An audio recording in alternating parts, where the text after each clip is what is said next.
Hey, everybody. Happy Monday.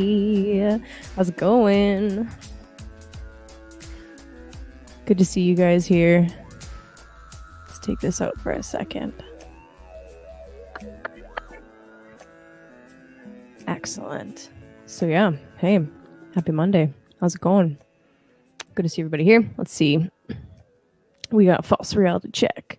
We got the Cozy Crone. We got Stacy. We got Chance. We got Michelle. I saw Jenny B earlier. Logan, what up? And Stygian. Hey. It's just... All right. Oh. It's okay. Reading.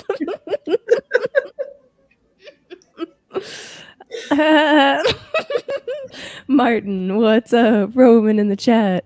Oh man, for maximum giggle impact, re-listen at 2 times speed. Oh no. Yep.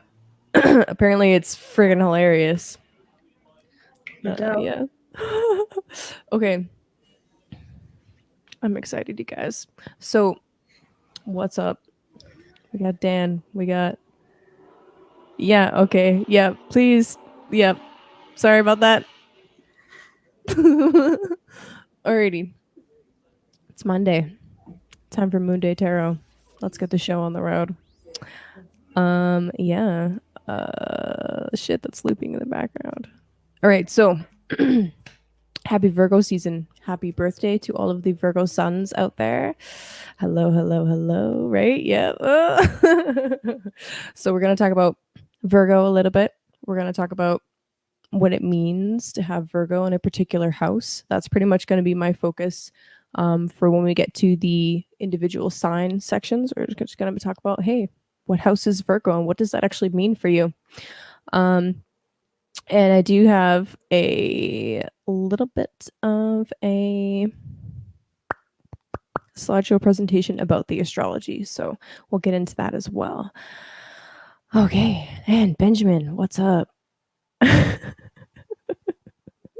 I'm still laughing at that mispronunciation. That's so funny. Yeah, please excuse my ignorant Canadian tongue. Virgo moment.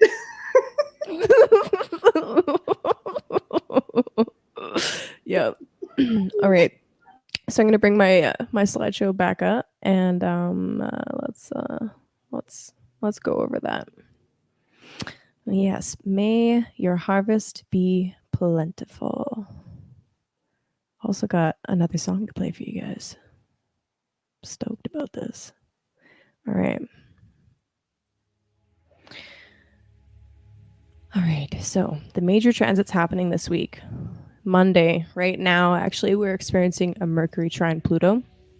We'll talk about that.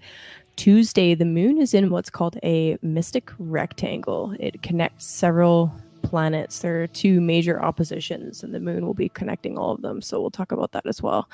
On Wednesday, we have Venus trine Chiron. Thursday, Mars is square the sun. So that'll be interesting. Friday, Mercury moves into Libra, and by the way, we are in within the window known as the shadow period for Mercury, for the Mercury retrograde. And then also on Friday, Venus will be in a square to Uranus and Rahu, and opposing Saturn the very next day, and that is when we have the new moon in Virgo. And for whatever reason, Sunday is not on here, so we're gonna keep rolling. Good times. Okay, let's talk about Monday real quick. All right. So Monday, you see here on the screen, lovely circles and stuff. So with this Mercury trine to Pluto, right? And there's also you can also see some blue lines trining to Mars at the top of the map there. By the way, for all of these charts for this week, I put Virgo as the first house because I really want to encourage people, and myself included, to not think of Aries as the first house, because to a Virgo perspective, Aries is not the first house, Virgo is the first house. So they're all set like this with Mercury, sorry, not Mercury, with Virgo on the rise, so that we can really dive into the energy of Virgo and honor that energy. You also notice the background. I changed the background image. During Leo season, I had a calendula flower as the background, and calendula is tied with the sun. So for Virgo, at least for this week, I picked lavender, and specifically I chose lavender because of its soothing and calming qualities, and it's linked with the planet of Mercury, so I thought it would be appropriate. And I love purple, so you know. Anyway, I really love this trine with Mercury and Pluto. Why? Because with Mercury specifically in Virgo, we're learning the details and we're trying to figure out exactly what's fact and what's fiction. And as the sun is moving into Virgo, the placement of Mercury is very important because Mercury becomes the star of the show, right? Because Mercury's the ruling planet of Virgo. So anyway, with this trine, something that I noticed in my own personal life, like I essentially needed to start renovations in the house because it doesn't matter how much perfume you spray or sage you burn or paint you put on a wall. If the foundation is rotten, the foundation is rotten and it has to be addressed. So I really feel like this trine is helping us to see the things in the foundation that are rotten that need to be addressed. The other major thing happening on Monday is the moon today was square to Jupiter. This is not a bad aspect by any means. I like to think of these squares as a call to action or some kind of tension that spurs forward movement. With the moon in Cancer specifically, this is like we really want comfort. We really want to be, you know, We want to be held when the moon is in Cancer. We want comfort food. With the square to Jupiter, sometimes we can blow those things out of the water and go way too far with something. But this can also just inspire, courage. That's a huge, huge theme with Jupiter in Aries is courage. Tuesday, this is the mystic rectangle I was talking about. So we have these two oppositions. We have Mercury still opposing actually Neptune. And then we have the moon moving into an opposition with Pluto. So this is what we call a mystic rectangle. We have these two oppositions and they're connected by trines and sextiles. Essentially, normally an opposition is a really difficult energy. But when these trines and sextiles are connecting the two oppositions, there's something about it that helps us move through the energy a little bit easier. At first, it often shows up as some kind of friction, some kind of issue comes up, and then something switches, something changes where we realize one situation helps us with the other. So with the moon being opposite Pluto, often this shows up as either like obsessive thoughts or just having to deal with something that's emotionally extremely difficult, right? Like, how do you feel about the country crumbling around you? It's kind of a big deal. There's other ways that this can show up, obviously, but that's the main big one that is pretty obvious and in our face right now. And then with Neptune and Mercury in this opposition for most of this week, and with Mercury being in the shadow period, this is essentially Neptune, as I see it right now, has been illusion, delusion, deceit, propaganda, right? The media trying to pull the wool over people's eyes and successfully doing it in some cases, right? Mercury right here moving through Virgo is us trying to figure things out and pulling up the facts of a situation, the receipts. I mean, like, actually, no, you know what? You're trying to backpedal right now, but remember these news stories that you released not that long ago talking about how certain individuals in the population deserve to die because they don't want to do what you want them to do. So this is really important. There are other things that are coming up that we're revealing, right? That's not the only situation. It's just the main one that's on my mind right now. But as we like move through Tuesday and the moon is connecting these planets into this mystic rectangle, there will be essentially things revealed that will really help cement an I told you so from one side or the other. Wednesday. This is the biggest thing happening on Wednesday, really, is this trine between Venus and Chiron. So this is an opportunity to heal something, right? Chiron in Aries, we've talked about it a little bit, but basically it's this this wound in our masculinity, in our just switching something over. Anyway, there's this wound in our masculinity, in our identity, and Venus in Leo specifically. This is a very childlike energy, a very theatrical, beautiful energy. Honestly, excuse me, sorry. And in some ways, Aries is also a very childlike energy. And I think it's quite obvious where I'm thinking of going with this, right? We are being asked to step up to protect children right now and also heal our inner child, right? So Wednesday, I really feel like this is a beautiful opportunity to take advantage of that healing trine energy and do something for yourself or do something for the children in your life that really deserve your attention and your protection. your attention, your protection.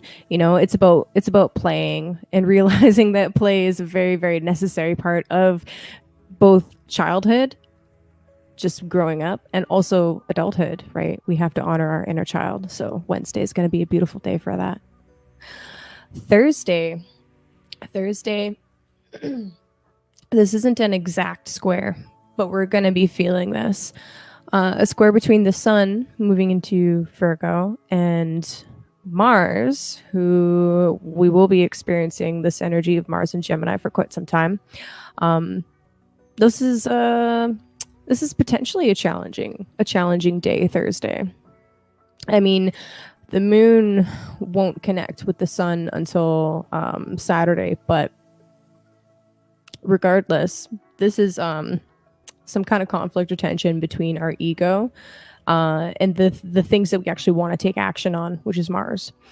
So I don't really have too much advice for this particular day other than just acknowledge where you're at and just work through whatever conversations come up with as much understanding as possible, right? Because Mars and Gemini, this is a very fiery energy with our tongues, quite literally. I think Mercury Mel, I think it was, that said, what'd she say? I don't know. She said something about her tongue being on fire, right? So watch your mouth, watch your words. Don't burn bridges if it's not something that's absolutely necessary. Friday is interesting, question mark. So look, Venus squaring the nodes and squaring Uranus is definitely not a bad thing. Venus, by the way, so when we're interpreting what the North Node is, where it's falling, the planet that rules that sign is really important to keep in mind, right? It plays into the interpretation 100%. So Venus being the ruler of Taurus in Leo, this is a big deal. This square, this is considered an opening square. And Venus is, like I said, just about to oppose Saturn. That'll happen the very next day. So the biggest thing that I would say about Friday is that this is an incredibly uncomfortable T-square. There's urges to change something. That's the Taurus house. There's urges to individuate, right? Venus in Leo just wants to play. And a fixed square like this is definitely not the easiest energy to deal with. But as soon as Venus opposes Saturn, we're going to realize that the actions that we have taken or haven't taken, and the ways that we have either like if we've taken too many risks, that's a Leo thing. If we've taken too many risks, we're going to hear about it in the opposition to Saturn.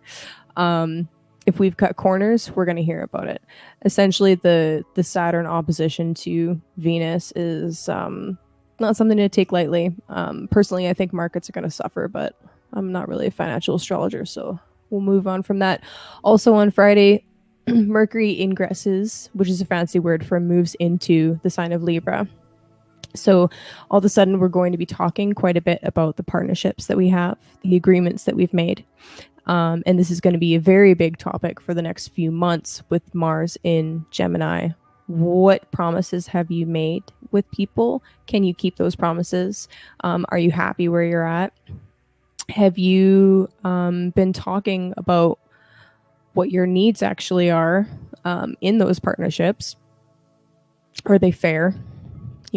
And do you have all of the information necessary to make the right decision, right? And this is essentially on Friday, we're going to be figuring out what themes will be playing out for the Mercury retrograde for us personally. That's what I think. So on Saturday, we have the new moon, and it is literally an exact square to Mars. You should be able to see on the screen there I kind of left the 4 and the degrees, the degrees for the sun and the moon uncovered. I just realized the silver circle is a little bit on top of it, but whatever. And then Mars is at 4 degrees. So it's literally an exact square. It's pretty gnarly. I'm not going to lie. Yeah, we could talk about that more as we get into each sign. But what I feel like this is showing us, what I think is going to come up for most people is this idea of, well, I really want more information. That's the Mars and Gemini. I want I want all of the things. That's Mars and Gemini. I want to take action on all of the things and do all of the things. And the new moon in Virgo, this is really asking us, well, but have you cleaned your room, Jordan Peterson? Yeah, but have you made your bed? Have you actually taken care of the necessary things that are actually more important? Right. That's very much a Virgo thing. So that'll be interesting. And then Sunday, sorry, not Saturday, Sunday is when this exact square hits. So we'll be feeling this Friday before the actual exact opposition hits, and then boom, Sunday. So that'll be an interesting one. By the way, how do you guys feel about the music playing in the background?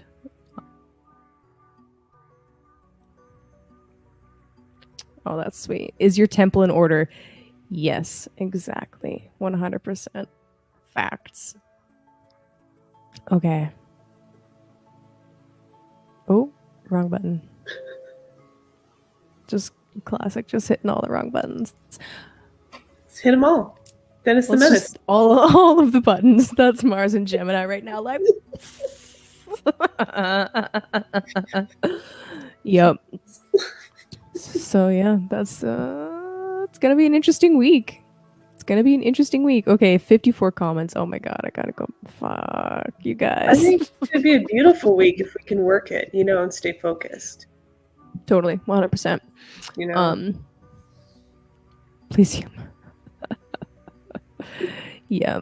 Oh my gosh. I cannot read all of these comments. I'm going to be here forever just staring at the screen. Oh, shit.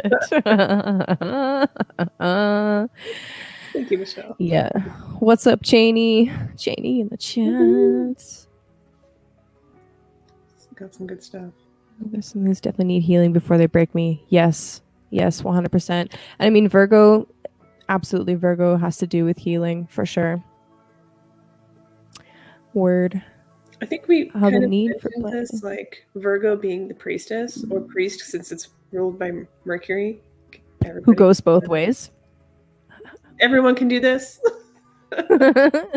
Yeah. Yeah, it's kind of what. Okay, so the thing about that role, like even though it is definitely something that speaks about devotion, it's absolutely devotion to self and like being exactly. We're all starting our own cults this week. Mercury opposite Neptune. That's cult energy right there. Right? Fuck. The cult of you. Cultivate you. I like that. Because I mean that's that Mercury. It's that balance. Like I watch Virgos that I know, and I'm always so impressed by how balanced they are. Like they're masculine and they're feminine. Just like it flows in such a way. It's beautiful. It's absolutely beautiful. Oh, interesting. It is beautiful. Sorry, I'm reading and listening at the same time. Classic Mars Gemini. It's like I could multitask. I can do that. I would definitely predict that if the markets don't go crazy with the Mercury retrograde, that they will on the eclipses. Yeah, this Just next one saying. feels really big. I don't know why yet. Thanks, legs. Oh, thank you all. Oh, can't hear the music. Okay. All right, I gotta turn it up a little bit. I'll have it quiet so that it's not like distracting me. Yep. Shout out to Romy. Shout out to homie Romy. Appreciate you, brother. Chris, you Word. are a cult.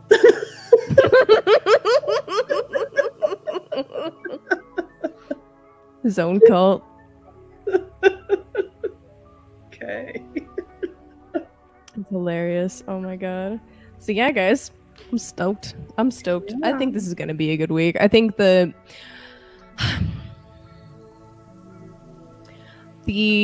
massive, okay, when it comes to Saturn aspects, it's not something that we can really avoid. And Saturn has this reputation for being the lord of karma for a fucking reason, okay? Yeah. Basically, get your shit in order. That's all I'm gonna say. That's all I'm gonna say. And I mean, one other thing that I like to say is how things play out on an individual level is always different from how it plays out on a collective level, especially if you on an individual level are vibing way higher than the collective is, which usually that's how it goes usually, especially if you tend to frequent circles like these usually. And I mean, that doesn't mean that if something crazy happens that you weren't vibing high enough. I would never suggest that.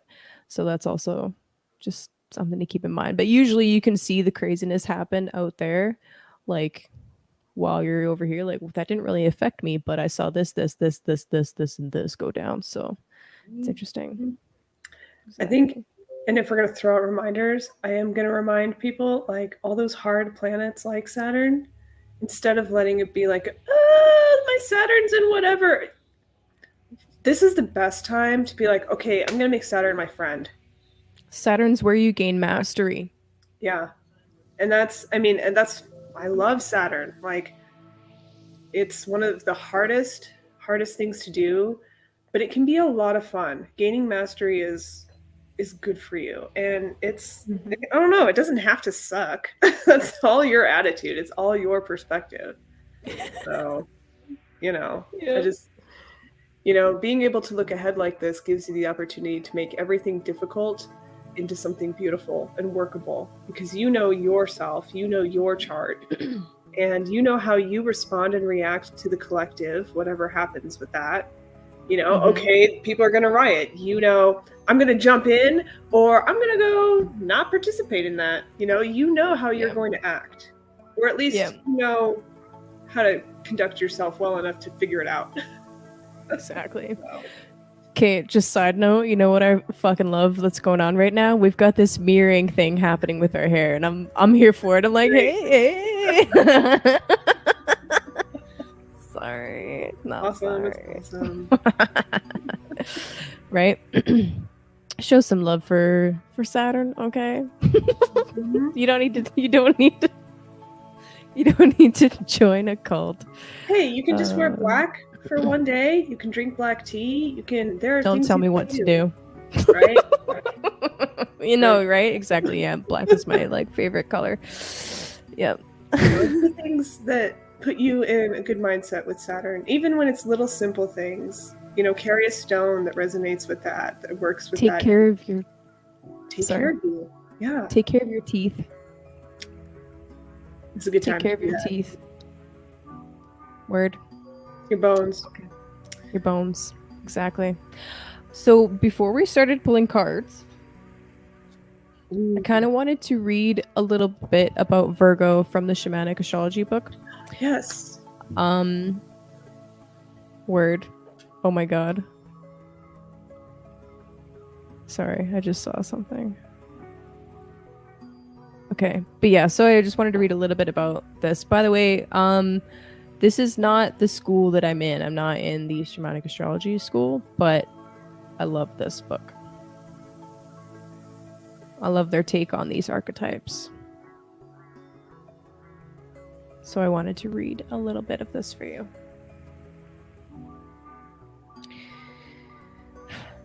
The Virgo archetype investigates the mysteries of the sacred in all its many forms, including the pattern of the earth and sky, the cycles and the seasons, maintaining harmony with the natural world, the healing arts, and so on. As one of the four giver signs, Cancer, Virgo, Capricorn, Pisces, Virgo gives through absolute dedication to the sacred work. This means there is no personal self, no personal ego involved. Then it has a couple of archetypes about this. So it talks about Hestia or Vesta, the priest or priestess. All right. In Greek and Roman times, the first prayers were offered to Hestia or Vesta because the people knew it was this goddess who performed the sacred ceremonies at the right time, ensuring their culture would not fall apart. There were no statues of Hestia because her function wasn't an ego thing, and she was never found in a beauty contest because her job had to do with her sacred function and did not include indulging in personal concerns. Healthy Virgo, as an archetype, does not perform their sacred work for their own self-aggrandizement or for personal reward, money, fame, or wealth. Personal joy, personal pleasure for self is considered indulgent and in fact irrelevant to Virgo. This means ideally all actions Virgo performs are a sacred offering for the benefit of the people and the community. This is not a personal archetype concerned with personal matters, but rather in service to spirit, like a monk, priest, or a nun priestess who dedicate themselves to a life of service through a sacred calling. As an impersonal archetype, Virgo does not need anyone to know who they are and is often perplexed and challenged by personal relationships. For example, when Virgo is noticing something is out of pattern and calls attention to it, the people involved may feel criticized or judged, when all Virgo is really doing is saying the way they see it. They are simply doing their job so the pattern can be restored to harmony.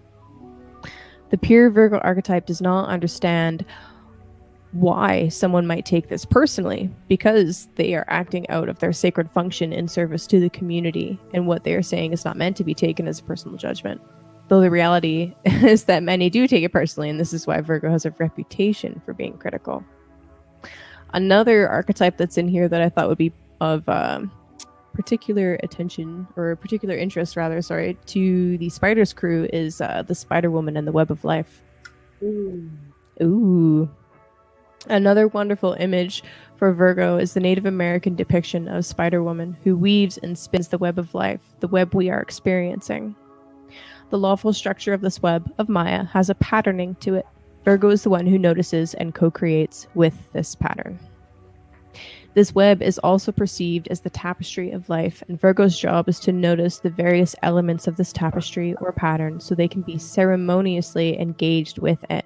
This is why Virgo finds its most fulfilling and healthiest expression when they are connected to the natural organic patterns of the earth and sky. Oh, beautiful. Thank you.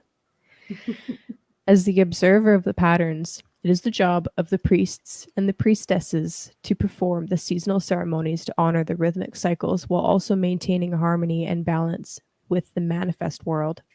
It is interesting to note that Virgo's archetype created with the invention of agriculture because they knew when to plant, when to call for the rains, and when to harvest. Facts. I just had this thought, not to complicate anybody's chart exploration, but this is one of those archetypes where it might be helpful to look for things like Vesta in your chart. You know, if you want to really hone in on these archetypes, like that is an interesting asteroid. Pretty sure my Vesta is in the 6th house, so it's like, oh man. Just doubling down on the sacred work archetype. I'm like, there you go. Are you happy? I got the pinky. Hey. Right. I'm like, oh man, I can't remember where mine is, but I was not surprised. I think I want to say it's in Libra, but I don't remember what house. That's okay. We can look later. I can look later. To this day, many who have strong Virgo can be found out in the garden performing seasonal tasks, channeling their energy and connecting with the earth, because an organic connection to the earth helps ground and nurture them. Yeah. Thank you, Daniel Giamario. Okay. Alrighty.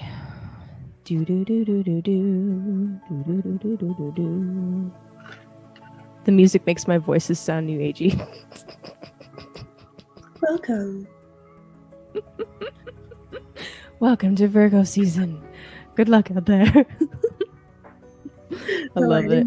It reminds you to see the light Yeah. You don't, for real though. Okay, let's get into this. Banners. All right. Pisces. Pisces, Pisces, Pisces. I'm gonna let the song play out one more time and then we'll let it fade out. So Pisces. Virgo's your 7th house. This is the house of partnerships. One-on-one relationships. Okay. Sun moving into Virgo and heading with us heading into a Mercury retrograde. This is definitely highlighting for you 100% like, hey, how are your partnerships right now? Your business partnerships. Okay.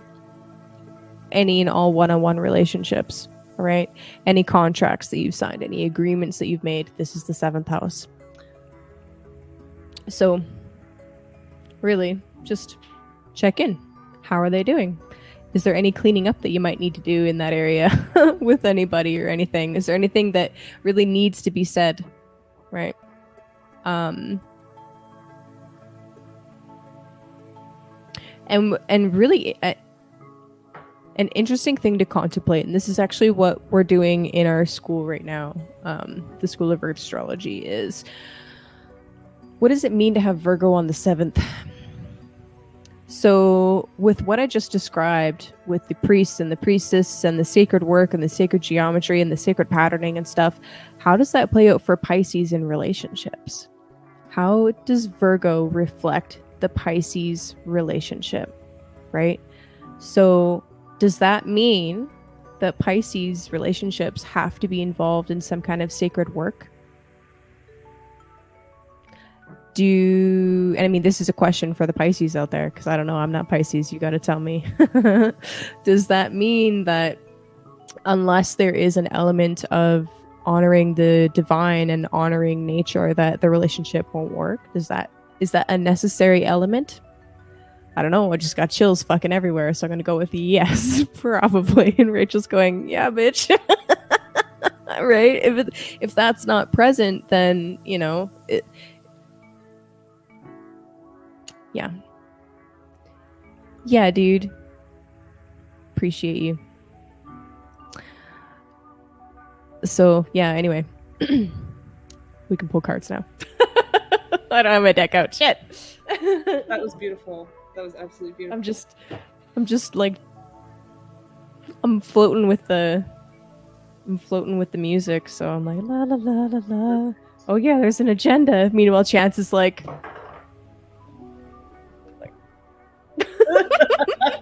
right, let's keep this. Hey, if we're gonna do Virgo, we got to keep everything on time. my Uranus in the 1st house in Capricorn's like, the fuck we do, right? No, my Taurus is like, we're gonna drag our feet. Say it again. Tell me to hurry. You want to go quickly? Oh no, speed is fun. Okay.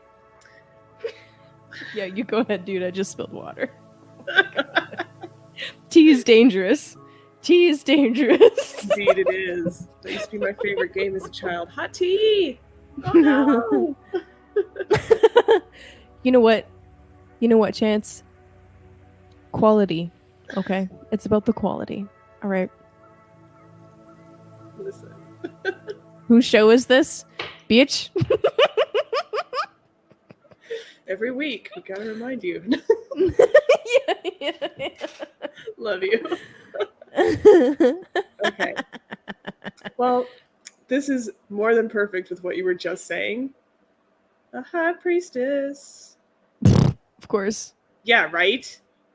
It does boil down to sacred practice. When we're looking at the world crumbling, your values and what you're cultivating is number one. How you treat the earth, how you treat the world around you is a direct reflection of how you treat yourself. I can't even tell you. Actually, Roman can tell you, I cannot stand litter on the ground. I can't stand it. If you want to see me have an attitude so fast in public, what's this doing here? All of you walking by, what are you doing? And then hearing people complain about trash, I'm like, any of you can do this. So, you know, how you care for the earth is vital in your relationships, and your values need to align. And this does have to do with ultimate service. You know, I've read so many books that are like, we are here to serve. It's not just about, oh, I conquer, I dominate. Yeah, you can be a boss and direct and guide, but that doesn't mean that you're here for the purpose of destruction.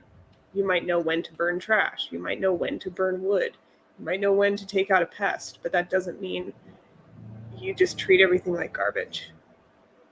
So, and you look around with people's health, that's how they treat themselves too, oftentimes, that I've noticed. So I think that's perfect for Pisces, especially. You can get too into your emotions, too Heidi, but are you actually giving yourself the care that you need? Be devoted to yourself. You know why I love that? Because I pulled the Prince of Wands. This is you getting all uppity about trash. Bitch, what's this? I try so hard not to do it. I'm like, the can is right there. I'm like, look how easy this was. Just being a little bit extra. Like, look, bitch. Here's the facts, bitch. Here's the receipts, bitch. I told you so. I heard some ladies in the bathroom like, why are the bathrooms so gross? I'm like, maybe people should stop being gross. Not difficult. I love it. Rachel, you're the best. Oh my god. My niece just knocked on the door. Shh, we're not here. We're not here. Nobody's home. Yeah, dude. So Pisces, anyway, what was I gonna say about that?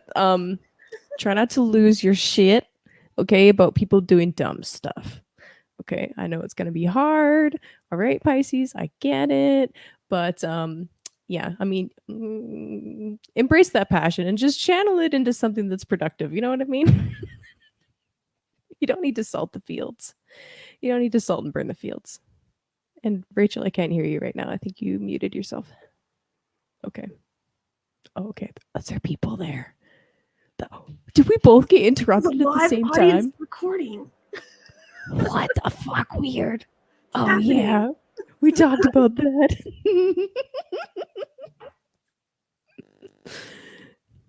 Okay, guys, don't embarrass Rachel.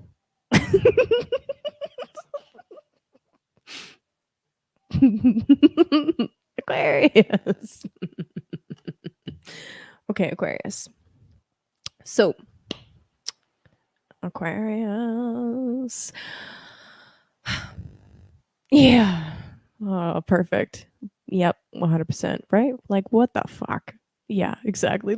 Yeah. Just take it in. You're like, not grumpy. How dare you? What's up, Kalina? Kalina in the chat. Okay, Aquarius. So Virgo's your 8th house. And I made a comment on the last stream about, hey, Amanda, about the 8th house being like what you feel like you need to kill. And it's interesting because I was thinking more about this. And I want to add something to that that's really important. So we think that we need to kill the 8th house, but that's ultimately where a rebirth occurs. So just think about that. So anyway, Virgo is the 8th house for Aquarius. Isn't that interesting? So with Aquarius, right, the archetype of Aquarius, we've got this like future thinking, community minded, a little bit eclectic, a little bit weird, kind of like, you know, hey, I need to be totally different and unique from everybody else because the crowd is wrong, ultimately. So why do they feel like they need to kill Virgo? What is it about the sacred work or sacred geometry or everything fitting into the pattern that they feel like they need to kill? Isn't that interesting?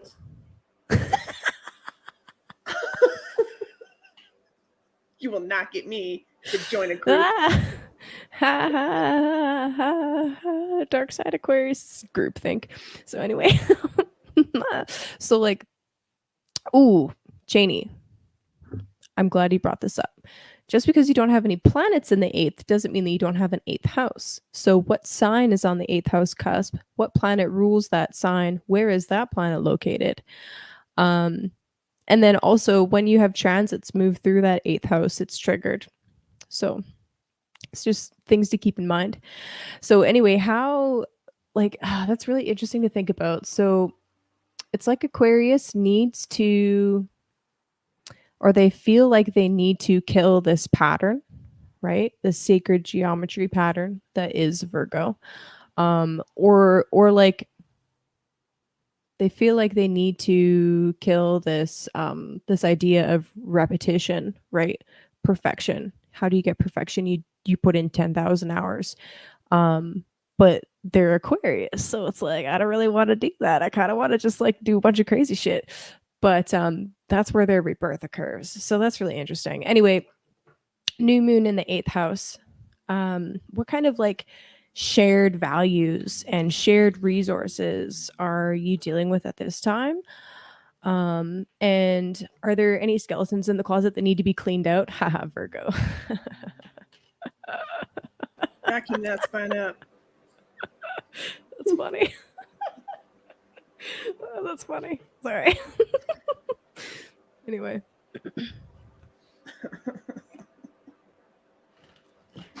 Good times. Ooh. If you're ready, go ahead. I'm still shuffling. Okay. Yeah, you brought the Knight of Wands out for Pisces. So Yep. here's the King of Wands. Classic. This is such a good one for that Aquarius. Because the king doesn't get here by not doing anything. He doesn't get there by being such a rebel that he doesn't choose. In fact, he's the most choosy. He's the one who delegates people into their jobs. Aquarius stepping it up, taking in some leadership. And maybe that's the fear, is you want to just play around and have a good time, but you also need to have some leadership with that creativity. That's part of the gift too. That is absolutely part of the gift, is once you have that discipline, once you understand process, you actually can set people in the right role. And that's how you get a good kingdom, right? You're like, oh, hey, here's your skills. You go do that. Because you're good at it. You're perfect. Your own creativity recognizes creativity in others.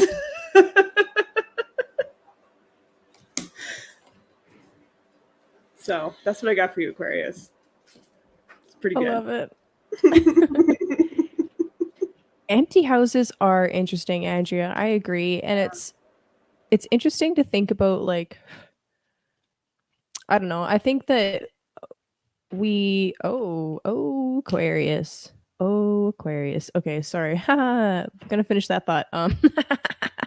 So it's interesting because we have this idea like, oh, that house is intercepted, or there's no planets in that house, so it doesn't matter. Oh, but it does. Oh, but it does.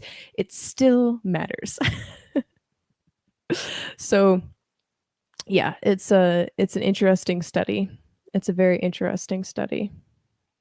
Even just thinking about the themes of the sign and the archetype that is on that house cusp and how that like plays into your life is really interesting. And honestly, that's one of the best ways to start learning astrology, is figuring out, okay, well, what does that mean to have Virgo on the 8th, just like my musings earlier.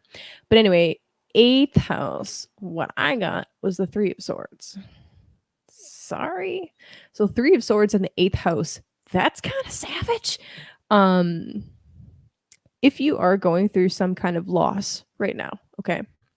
And I mean, I wouldn't be surprised, considering what's happening in the world right now, that if you were dealing with some kind of major loss, this card is often associated with grief, with losing something. But I always point out that underneath these swords is a stone heart.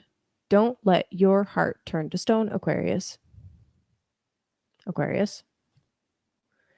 I'm watching you, Aquarius. But like for real though, for real. But don't. But don't. Things happen in the time that they're meant to happen. All right. And when it comes to eighth house stuff, death, loss, these are not things that you can avoid. All right. They're not something that you can run away from. So face it fearlessly. And in the end, you'll come out stronger, right? Just don't allow that to harden your heart, right? Don't allow that to make you pull back from people or put up walls. So that's really important. And what's underneath, with shitty cards, I like to look what's underneath. I mean, so clearly the Three of Swords is something that needs to be addressed, but what's underneath is we have the High Priest, speaking of Virgo. Ooh. So this is, in the traditional decks, this is the Hierophant. Da, da, da, da, da, da, da, da, da, da, da, da, da, da, fucking metal. Sorry. It is metal. It's so fucking metal. Yeah.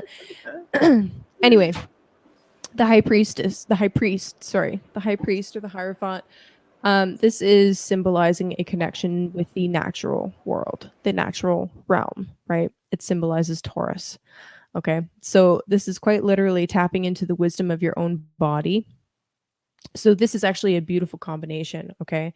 Because when you are experiencing heavy emotions, there's always sensations in the body, okay?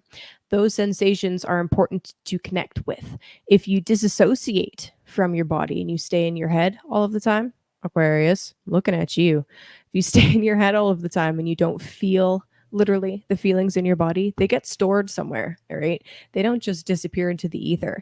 They get stored into the cells of your body and then you manifest sickness. Like quite literally that's how it happens. Or a different kind of armoring occurs and you put on weight, like myself actually. Some of my excess weight is quite literally emotional shit that I've held on to that I need to let go of, I'm working through it. But armoring can show up in a lot of different ways. Oh, Knight of Cups. Wow. Yep, we're on point. Yep. So anyway, this is important. And there's a lot of wisdom in the body. So don't leave it behind on your journeys into the interstellar amazingness of Aquarius. All right. Even if you think space is gay and fake, I don't care. Okay. Aquarius is a fucking astronaut. Okay. I don't give a shit what your opinion is. All right. Aquarius is an astronaut at the end. Word. Oh man. Got your nose mudra. Yeah, don't forget about the got nose mudra. That was awesome. One thing I do want to throw in there with Aquarius and not wanting to do all this. So we've made it into this air sign, and its previous ruler was Saturn, right? Is that correct? Correct. Yeah. So I think with it switching to Uranus, it's like this Eight of Cups, and like some of the big resistance that I'm feeling is like, okay, you don't want to deal with some of this hard emotional stuff because what it does is it changes your mind. Whenever you do any sort of emotional, healing, okay, you don't want to deal with stuff. So sounds great. Sound is great. Sound is great. So it does shift your mind and it shifts your thinking. And maybe the fear is that if you do that healing, you're going to change. You're going to change. And that's not always fun, or it's not always what you expect, but you can expect it to be good. You're Aquarius, and this is you pouring out your gifts. You can only expect it to enhance your ability to pour your gifts out. So don't be afraid. If you need to, make a ritual of it, delegate your own healing, and say, this is what we're going to do to move through this in a fun, beautiful, creative way that honors who you are and what you came here to do. You know why I love that? You're a fucking genius. I fucking love you. Okay. Virgo, right? Honoring the natural cycles, sacred geometry. That's ritual, motherfucker. So Aquarius is reborn through ritual. Boom! Tied it in. Love it. Mic drop, except I don't want to wreck my mic. So we're not doing that. Yeah, please don't drop your mic. Don't do it. That would sound terrible. Oh gosh, that would sound ridiculous. So professional. Yeah, we can just pretend. So anyway, Capricorn. So Capricorn, for you, Virgo is your 9th house. Interesting. Okay, so the 9th house is the university or the temple that you study at, right? It's foreign journeys. It is teachers, publishing, things like that. So, how does Capricorn or why does Capricorn study in the temple of Virgo? I love that. Okay. Capricorn has a lot to do with tradition. Okay. Um, the old way, the ancient ways. So, my my cheap mic just for the mic drop, just for the dramatic effect. I like it. I'm gonna do that. That's Oh my god! also so boss. Just You're like, I got two mics, one just to drop. I got 2 mics, one for the drop and one for the songs. I don't know. Sorry. Just get one of those like really cheap plastic like pink ones where they has like the fake reverb and just like Yes. Okay, anyway, I was dropping serious knowledge there. Woo, yeah, exactly. One of those little kid ones, 100%. So anyway, Capricorn studies in the temple of Virgo. So literally, in order to achieve the great feats that Capricorn does, right? They have to, and they're ruled by fucking Saturn. God damn it. I love Saturn. I'm like, I love Saturn. Fucking Saturn. Just kidding. Anyway. Every time. Every time. Every time. It's a push pull. It's a push pull thing. You know, it's an on and off relationship. And then, you know, he comes around, kicks my ass, and I'm like, okay, Saturn. Anyway, so being ruled by Saturn, it's all about discipline, right? Well, what do you have to do to get your 10,000 hours? You have to have discipline. And those things go hand in hand. So, anyway, new moon in the 9th house. This is quite literally getting to the books, right? Get your studying done, get your investigations done, get your research done. Do the thing, get the points. But anyway, I love the 9th house new moon because if there's any projects that Capricorn wants to really publish or step up their production game, now would be the time. That's hilarious. Do you have Capricorn in your chart? Good sir? Is it Rachel, how do you pronounce it? Stein. Stein. Oh, that's easy. Okay, I got that. Stein. But not just sorry. I'm so sorry. Anyway. Ooh.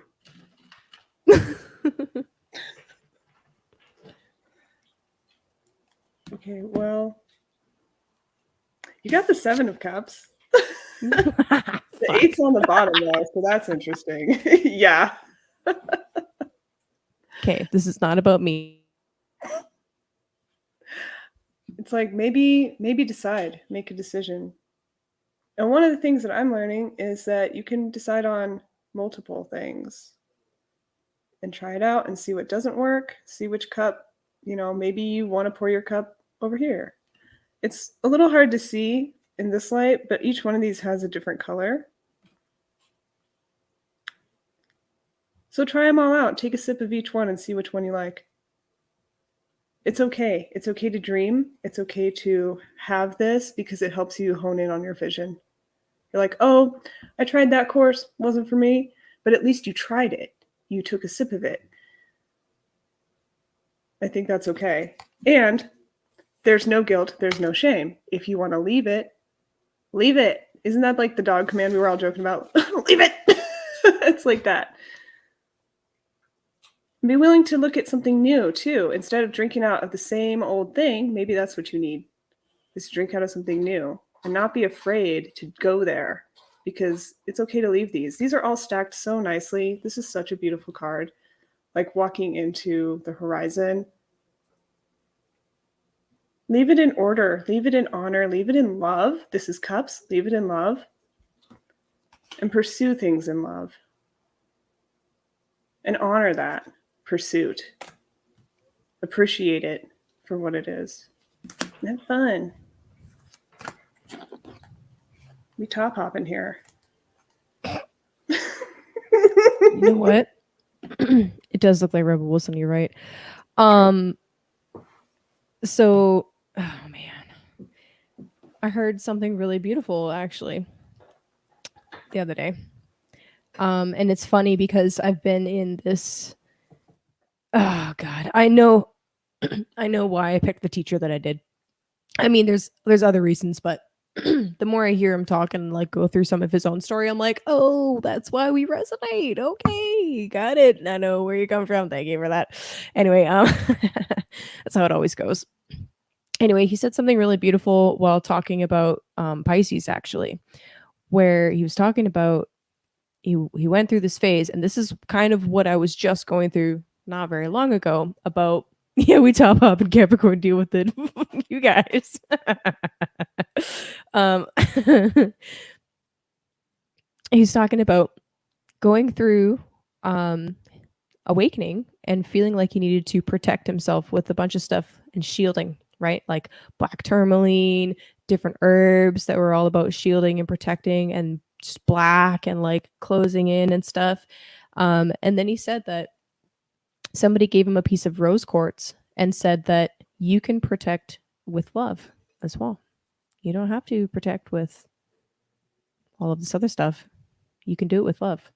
And that was a major turning point for him. And it was really kind of interesting. So someone in the chat, actually, Jenny B, who gifted me a rose quartz. Wasn't my birthday, it was before my birthday. But anyway, so I thought that was really cool. So it's like, because leading up to this, I've been like, okay, I got like black tourmaline and jet like around my bed because I was having really bad nightmares and shit. And I'm like, fuck this shit, I'm done. And I'm literally growing tobacco. And it's a protective plant. I'm like, it will help me. But you know, there's other ways, there's other ways to do it. So anyway, just yeah, that tied in. So what I pulled for you, Capricorn. We got the hangman. So that's interesting. There's so many ways that this card can be interpreted. But if we're talking about cups and we're talking about shielding and awakening and all these different projects and things to try out and things to test out, I'm really just curious, like, what's holding you back right now? Why the hangman? Are you going through some major initiation right now? That's definitely one way to look at it. Or is there something going on internally that's like stopping you from moving forward with something? Are you self-sabotaging right now? You know, that's a huge thing that could be going on. And underneath, I've got the Six of Swords.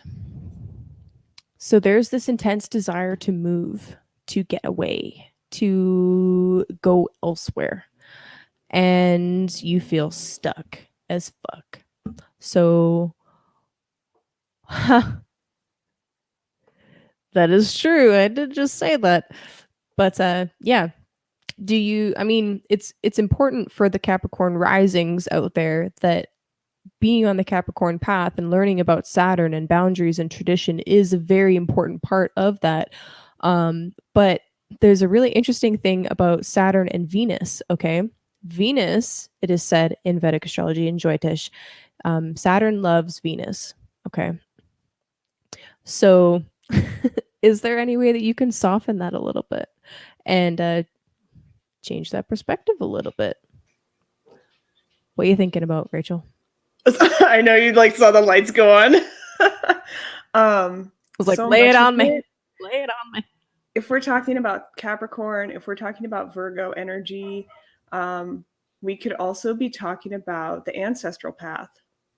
You know, if you're looking for something, so many people look through so many different types of spiritual pathways because the West has really lost touch with that. I mean, that's a huge theme that, you know, that I'm talking about, Stein's talking about. Yeah, it's a huge thing. I feel that in So, my bones. yes, this is the bones. This is what's in there. This is that healing, that part of your body. So that's a very real, you know, physical aspect of Virgo is healing the body through ancestral trauma. And that could also be this Seven of Cups in its negative form. is not understanding which path to take. Well, follow your heart, follow your blood, follow your bones. And if it feels conflicting, try it all. I'm a mixed race. I'm mixed heritage. Do you know how hard it is to be like, I'm going to pursue just one path? No, you can't do that. You have to just try, do what's on your heart. You know, you have to follow the one that pulls at you stronger and trust that you have the backup of all the other stuff, that it's going to come out. And there are so many similarities anyway. It's not like you can't incorporate it. And maybe that's the trip up too. You know, it's like, I don't know which one to pick. Well, start somewhere. Just start somewhere. Totally. I love that. Yes, 100%. And I also really love how that theme of what you're talking about ties into the ninth house, where the ninth house can be like literal physical journeys, or it can be like studying at a temple, right? So studying a religion, right? Very interesting how that ties together. And I literally just realized, like, ninth of house, because it's journeys like across the seas and whatnot. I mean, it's literally this. I mean, personally, I want to travel. I don't want to be stuck here forever. And I literally have this feeling of the cage closing in. And I'm like panicking, like, holy fuck, I gotta get out. And I know I'm not the only one, but I also don't want to act from a place of fear. Yeah. Right. I don't want to react. So I like that you brought up that rose quartz with that, because that's that action. You're not protecting yourself out of fear or concern or anything. It's protecting with love. It's making yourself bigger than the problem. oh, like that. That's beautiful. Oh snap. Oh snap. Oh snap. Yeah, dude. Yeah. Yep. I have stories about the media in Canada, but we're not going to go there right now. Sagittarius. Sag. Gemini is your 10th house. The house of your career calling.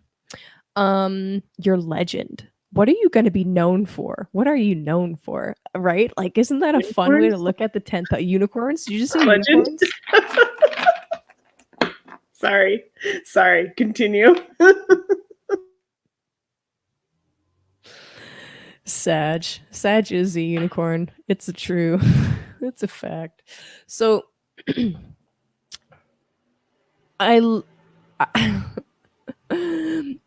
1st and the 10th is a square relationship. Okay. This is a 90-degree relationship, because sometimes the path that you're on does not always agree with what your career is. Right. And sometimes what you're known for is not who you really truly are as well. Right. So there's some interesting things to contemplate there. But why is Virgo the legend that Sagittarius leaves behind? Interesting. I literally gotta think about that. Stacy types this every time I say square, I swear to God. It's so hard for me to get that out of my head. I love it because, okay, my mom, side story, my mom, while I was growing up and to this day, anytime there's something that was said that is a song lyric, she'll sing the song. And I do it all the time now. I'm just like, oh, that's a song, so I'm just gonna sing it now. And yeah, anyway, so Stacy, I love you, Stacy. You remind me of my mom. Oh, you're about the same age too, so yeah. But anyway, so fuck, Virgo, the legend of Sag. The legend of Sag. The sage guitarist ballad. The sage guitarist ballad, indeed. Such a legend. Oh man, I gotta think about that a little bit more. I'm gonna just contemplate that. So anyway, while the new moon is going on and I'm feeling the mom vibes in here, yeah, for sure.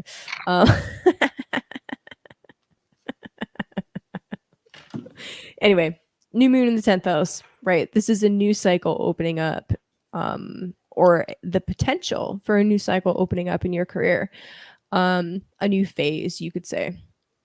So something else that the 10th house can represent is like our obligations to society. And this is one of the ways to look at it where, you know, your career doesn't 100% align with your path, then it's like it becomes an obligation rather than something that you really, really like or really love or really calls to your like your heart. So that's really interesting. But with the Mercury retrograde coming up, wow, with the Mercury retrograde coming up and the Mars retrograde coming up in your fourth house, I want you to contemplate if the work that you are doing, are you happy there? If you're not happy there, you're going to be fighting with people. Okay? It's inevitable. But if you are happy with what you're doing, then great. Keep doing it. You know, go for gold. Go for gold. So just contemplate these things. Contemplate these things, Sag. I like it. That's perfect. Because at the bottom, we got the Four of Swords. Contemplation is that mixture between, you know, meditation and something else. You know, overthinking. You're just allowing things to come in, come out, observe, be at peace about the decisions you're making and whatever's falling apart, whatever's crumbling, because squares can be really healthy and really good for us. I mean, 90-degree angle, it's a square. get swole, spiritually swole. But this Eight of Cups, right? Again, the Eight of Cups again? Yeah, there's a big theme, guys, for this moon. The 3 fucking signs in a row, what the fuck? Yeah. Yeah, so if you're thinking about what your legacy is, what you're leaving behind, what are you leaving behind that others are drinking from? Is this the best you that you're leaving behind? Is this the worst you're leaving behind? What is the quality of these cups? Are you leaving behind the Holy Grail or like the red party cup? What is this? And be conscious of that. There's no shame, there's no guilt, there's no blame for anything in the past, Sag. Have a good time. But understand what your legacy really is. It's not just what you're building or trying to build. You do need to be aware of what's going on the outside and how others perceive you. Is it really your best self? I was sent Kaylee this picture earlier. A friend of mine took lots of photos during kickball. And I told her, I was like, I think the reason I didn't like some of this was because these pictures that I'm seeing are me holding a beer. I'm there because I feel like an athlete. Take pictures of me playing the game. And it always made me uncomfortable with him taking the pictures. And he's a great photographer, but I was such a brat to him about it. And he's a good friend, but that's the thing. It's that perception. You know, so when those pictures are going up on Facebook and my family's like, what's Rachel doing? Oh, she's running around half naked, drinking beer. It's 90 degrees. I'm going to wear a half shirt and shorts because I'm running around. So it's that perception. It's your legacy. It's an understanding how people perceive you. So that's something to think about and, you know, chill out about it. I love that. That's totally a 10th house thing, right? Like for example, right now, right now, you guys are seeing our 10th house, right? That's where you guys are meeting us right now. If you were to do a one-on-one reading, that would be a first 7th house thing. Then you would be meeting our first house a little bit more directly, right? But right now, this is the 10th house. How we are being perceived by you is your perception of our 10th house. Good times.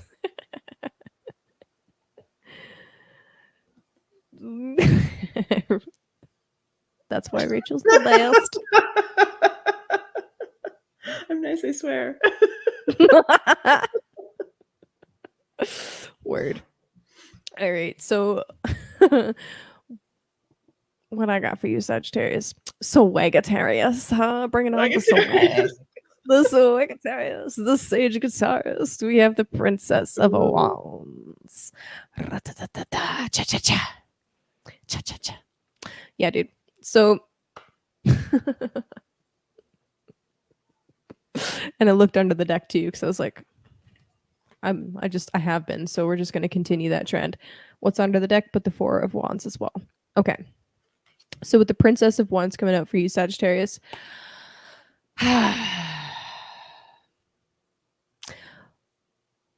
What is it about your career, your legend, what you're leaving behind that needs a revamping? What is it that needs a new spark of life? I really feel like, oh man, this is going to be interesting. So when Mars goes retrograde, that'll be in your 7th house, right? It's partnerships. Okay. Again, there's opposition square kind of thing going on there. I really feel like Mars and Gemini right now is helping you, well, potentially, hopefully, helping you in your partnerships to dedicate yourself to your secret work, right? That's how I'm kind of viewing this 10th house Virgo, right? The sacred work of Virgo, finding that connection to spirit and earth and the sky and all of that beautiful stuff. It still needs passion. Okay. So take this passion that you've got right now, especially if you've got sparks flying off between you and your loved one, or sparks flying with you and your business partners, right? Because business partners, we're talking about building the legend together, right? Take all that Mars energy and like really put it towards establishing something that's solid, that is passionate, that is spiritually aligned with your path. I feel like this would be a really good opportunity, basically, to take that career of yours and turn it into making a loving, not just a living, right? So you fucking got this, Swagatarius. Don't ever forget that you're a fucking Sagittarius, okay? God damn it. Yeah. Also, another thing with Aries, they won't forget. Yeah. Sorry. I love Sag. I love Sag. I love Sag. Sag is my 12th house, so I feel like it's an energy that I don't really like. I can't fully grasp it 100%. But then I meet Sag sons, and I'm like, "You're amazing. Keep doing you." But anyway, fuck. What was I gonna say about Virgo on the 10th? No, it's all good. It's all good. If it flows, it flows. If it doesn't flow, then fuck it. Yeah, I mean, there's something about just really needing to dedicate the time to establish that dream, right? This Princess of Wands is this newer, younger energy, right? It's not the queen, it's not the king, it's not someone that's been doing it for a long time. So it's almost like there's still more hours that need to be put in to turn that into something solid that you can then celebrate, because it's like it's taken off and now it's like boom, it's going and it's pumping and we fucking partying and fucking yeah, but you know. So take this spark and run with it. I love it. I love it. Yeah. Word to your mother. Just kidding, Scorpio. Mom. Don't forget your mom, Sag. Yeah, don't forget your mom. The 4th, 10th axis is definitely your parents. So anyway, Scorpio. Virgo's your 11th house, Scorpio rising. So that's fun. The 11th house has to do with our dreams, with our long-term goals, with the groups that we align with and build our community, our wider social network. So that's really interesting. And like automatically what I'm thinking of is with Scorpio has this reputation, and I apologize if you're a Scorpio and you don't align with this, but anyway, Scorpio has this very like intense reputation for being a very particular way. Right? You're being so nice. I'm being so nice. You're like, I won't say it, but you know. You know, you motherfuckers. Dude, critical ass friends, but also being critical with your friends and demanding perfection from those friends, right? And like, oh, I Iron love it. sharpening I iron. love it. Oh shit. Oh, yeah. Yeah, you do that. You tell her that she's a Swagatarius. Yeah, give her lots of love. Oh my god, Davin. Please don't burn out. Okay, please. Yeah. That's a lot all at once. Please don't burn out, you guys. The Mars and Gemini energy is fucking awesome, but like, it's gonna be there for a long time. Okay, okay. There's a reason why I picked lavender. All right, for this week's background image, lavender is a soothing, calming energy. And thank you, Roman, so much again for getting me the meditation song. You fucking banged that out like today. Okay, calming, soothing. We need to like chill our nervous system down a little bit. Okay, this is important. All right, Scorpio. Discipline. Oh man. Oh snap. Scorpio, I got a fun card. Do do do do do do do do do do. I can see the reflection of your friend. Hello, Rachel's friend. Hey. He was like, no, don't. Yeah, anyway, so it's like, don't embarrass me. Okay. All right. Yeah. I was trying to be nice. I love Scorpio energy. It's a necessary energy. To be perfectly fucking honest with you, it's necessary. Every single sign in the zodiac has a purpose for being here, and every expression of that is totally valid and needs to be experienced by somebody. Okay, somebody's got to do it. Somebody's got to dig into the muck. Somebody's got to clean up after their friends. Okay, that is the Virgo on the 11th house. You're cleaning up after your friends. Oh my god, that's fucking hilarious. You're holding somebody's hair today. That's Virgo to a T. In the toilet. I am not cleaning this up. Yeah.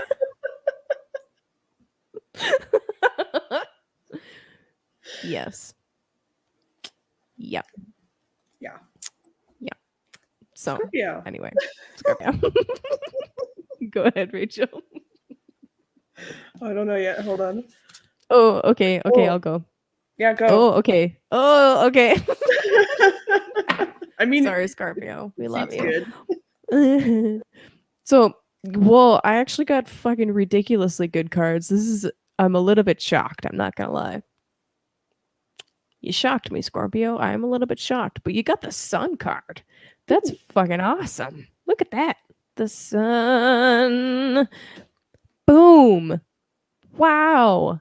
I don't even know what to say about that. The Sun is like freedom and joy and expression and like illuminating illuminating things that were once hidden, right? Very, very Scorpio, I know, right? But anyway. Dude, absolutely. Every sign and every expression is valid and has a purpose. I love it. So, anyway, the Sun, Scorpio, this is great. Take this energy with you into this week ahead and fucking shine your beautiful, brilliant, wonderful self, okay? The card underneath is the Fool. Oh, I like that. That's so cool.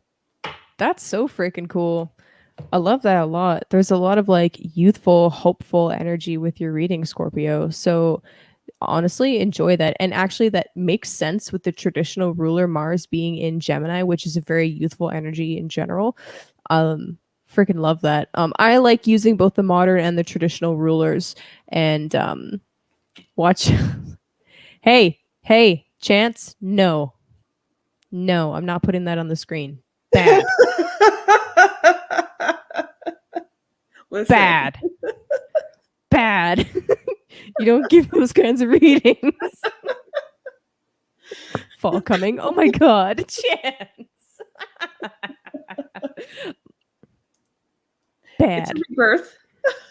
It's a In another reaper. realm. Shit. Motherfucker. Trust in spirit, Scorpio. Okay? Trust in spirit. All right. Heed your instincts. But I've been learning more and more about mistletoe. That's what he's got in his hand here, right?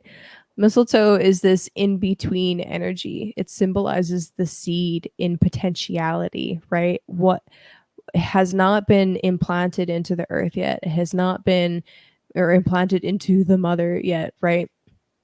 Though there's the promise of, that rebirth happening, but it's almost like there's so many different ways that you can take this energy, this excitement, this beauty, and it's up to you to decide which way to go with it. So trust your gut, trust your instincts, trust in spirit, and have fun with it. That's really beautiful.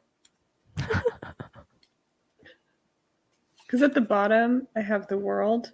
So there's that feeling of completion and success, and that feels really good. The only thing is that the card that came out was the Eight of Swords. Are you not seeing this, Scorpio? Are you not seeing it? Why aren't you seeing it? Are these outside thoughts getting in your head? Or are these all your internal thoughts getting at you? Because that's more of a Nine of Cups, really, is that your own anxiety. Are you really like being held at sword point? Because you have all the things happening for you that maybe you can stop transforming. Maybe this is the point where you realize that this transformation has occurred and to step out in that Fool into the sun. Maybe that's what's holding you back, is being so caught up. That's the thing about the Scorpio Taurus axis. This is the tree of the knowledge of good and evil. Eat of life. Eating of that tree means that you're always focused on that process of death and rebirth, and that's all you're focused on. That's your gift, that's your skill, that's your knowledge base. But man, recognize when you've made it. Because if you're always in that point of like, I'm transforming, then you've never arrived. You didn't realize that you became the butterfly. You can't stay goop forever in that cocoon. That just doesn't work. You made it. See that you made it. And with everything going on in the world, you need to see that you made it. You need to see that you've completed something, you've made the next step, and that your next transformation will be even better. Just don't overthink it. It'll happen. Yeah, those eclipses are going to be interesting. I don't know what's going to happen with those. I can't talk about it yet because I don't know. It's too far ahead. It's on my radar. I don't know what's happening yet. So, man, I'm being washed out. But it's about needing that firm foundation, you know? If you're always expecting to get blown around, you're not really sturdy. Word. 3 major arcana for Scorpio. That's pretty intense. It's a big deal. That is a big deal. That's a pretty big deal. The fucking chat, you guys. I'm like, okay. Do I want to look? I'm trying to give Scorpio a nice reading. You fucking jerks. Come on. Come on. Come on. J-Lo, okay. You just made me think of the Warriors. Can you dig it? We're not taking Sirius out, okay? Let's not do that. Oh, big yawns. What's with the big yawns? Okay, so Libra. Virgo is your 12th house. Fun. So this is a hidden house, a house of spirituality or devotional practices. Literally with Virgo in your 12th, this is all about the devotional practices that you have to engage in order to maintain a healthy mind and a healthy spiritual connection.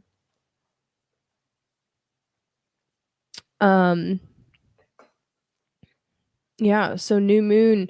Okay, so first of all, I say this to every sign, but Libra, now it's your turn, okay? With sun moving through your 12th house, it's okay if you feel like you need more time out to chill, all right? The month if you're a Libra sun, I empathize with Aries too, okay? I feel for you. I'm on your side. hashtag triggered. Okay, anyway, so oh god, what was I saying? God damn it, I'm just ignoring the chat from now on. Okay, so just kidding. If you're a Libra sun or you're a Libra rising, it's totally normal and okay if you feel like during the month of Virgo that you're like, all right, I'm pretty tired. Actually, I don't really want to engage as much in my social stuff. That's okay. It's totally normal.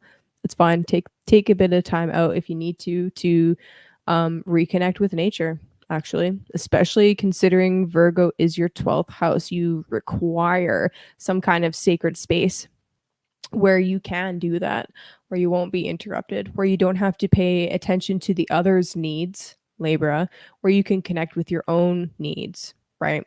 So make that connection with the earth a sacred practice, and you will improve your mental and your spiritual health and your emotional health tenfold. So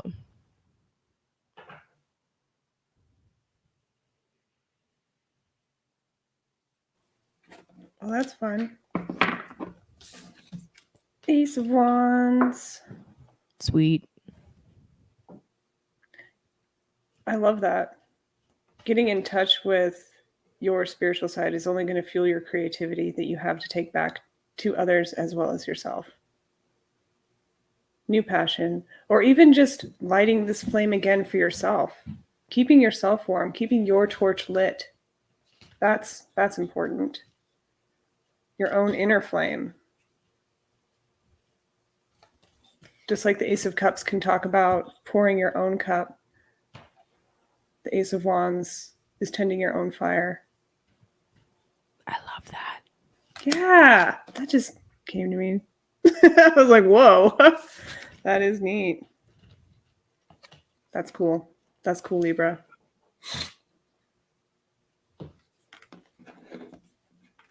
Hey, didn't Jenny B do a really sweet version of this Ace of Wands? Holding a fucking crystal. It was pink. Fucking loved pink. it. It's beautiful. I need a copy. We need to get that deck printed. I know. God damn it. I'm actually, yeah. I've been dragging my ass. Here's Davin.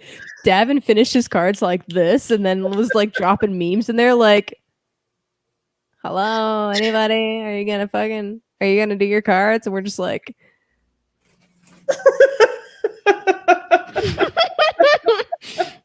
Yeah. eventually. I think we're actually almost done though. Yeah, dude. No more people pleasing. Don't do it. Don't do it. And you know what? That ties in fucking perfectly with my cards for Libra. Okay. Libra. Listen, Libra. Libra, listen. Linda. Linda, listen. I love that video. Anyway. Oh, no. Oh, yes. Okay, so Libra. You're in currently the Seven of Pentacles. Okay. Well, how do we not get fucking glare? So here he is harvesting that mistletoe. Interesting. So the Seven of Pentacles is about delayed gratification. Okay. The rewards that are delayed, they don't happen right away. They don't happen right now. You know, it's something that you have to wait for the right timing. Okay. And then underneath the deck, we have the Nine of Pentacles. You notice how both of these figures are alone?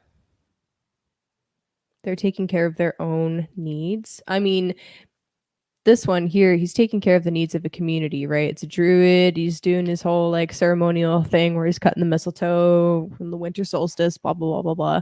But he's still doing it, I mean, on his own. It's still a solo activity. And Libra, if you're Libra rising specifically, I mean, learning about relationship and how to be I don't want to use that word, but the word that's coming to mind is equitable or fair. That is a part of the Libra path. But also, it's very important for Libra to understand that making everybody happy actually just pisses everybody off. It doesn't make anybody happy. So it's really important also to learn how to be okay on your own, how to be okay doing your own thing, realizing that the more that you take care of your own needs and the more you are aware of your own needs, right? The easier it is for you to communicate with other people and what those needs actually are so that they can actually, meet them. People aren't fucking mind readers, okay? This is really important. People are not mind readers. You have to let them know what it is that you need. So, and also just be okay, taking some time to take care of those needs.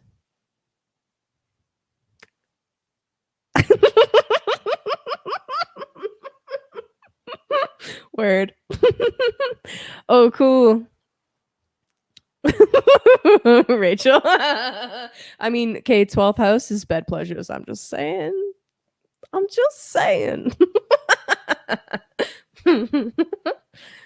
I look forward to listening to that later. Chance. That'll be good. Mystic Mark's a cool dude. Okay. Okay, where are we at?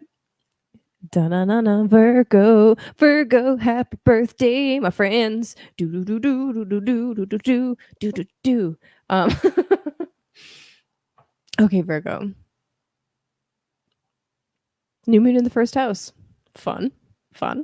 So, what does it mean to be a Virgo rising?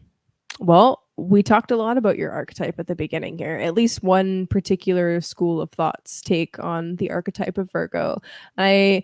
I tend to really enjoy that particular take. I mean, not yeah, I don't know necessarily if I agree with everything that he said, but I really really enjoy the in particular the emphasis on connecting with nature and connecting with the sacred patternings of nature and making that an important part of your path, because Virgo can be ruled by Mercury, right? Virgo can be really heavy left brain centered. That's not a bad thing, but it's important to connect the two and make sure that you're balancing it out. Virgo is fantastic at analysis of facts, right? Fantastic at organization, at cleaning, at making sure that things are perfect. But do you give yourself time to enjoy to connect to the sacred, to connect to nature? This is a big theme that I'm probably going to be talking about a lot this month, especially as summer is winding down for us in the northern hemisphere. As summer's winding down, like, have you worked hard enough to enjoy some of that last little bits of the summer? I hope so. Oh, J-Lo, you're sweet. But yeah, so anyway, new moon in the first house. New moon in the first house. This is really just allowing you to, number one, sun moving into the first house is a boost of energy, right? Boom, sun, vitality into the first house. The first house is the body, vitality. This Mercury retrograde coming up will be going from your second house of Libra back into your first house. So this will be really important for you to analyze what kind of resources you have coming in, and if that will be sufficient, and if there's any adjustments that you need to make there. Mercury is going to help you do that. So anyway. Yes. It's so important to make that time, right? So Andrea says, even to connect with other people. I noticed some Virgos have trouble putting time aside for that. Yeah. It's important for everybody to do that, but the only way to make that time is to literally make that time, to take that time. So anyway. Okay, we have some running themes. Color me shocked. Again. Again! Dude, Well, it's the Mercury retrograde coming up. I swear to God. Yeah. Here's what I was thinking while you were talking about that is, and with Andrea's comment, Virgos would do well to make the mundane into a ritual, or to see every act as sacred instead of just focusing on certain things being special. Like, absolutely do that because it's really important. But to help your own stress levels, recognize everything as a meditative act. If you're doing dishes, that's a meditative act. Everything. Because then you're seeing the holy in everything. And when you have that peace, you get what's at the bottom of the deck, which is the time for that 3 of Cups. You don't have to worry about this, that, and the other thing being done because everything's good, everything's perfect. It is. It always is. And you know this deep down. That gives you the freedom to set it aside, to say, maybe I don't dry the dishes because I need to go hang out with a friend right now. They'll dry themselves. I can put them away. I have the satisfaction of putting them away anyway, So that's kind of what I'm seeing with that, Virgo.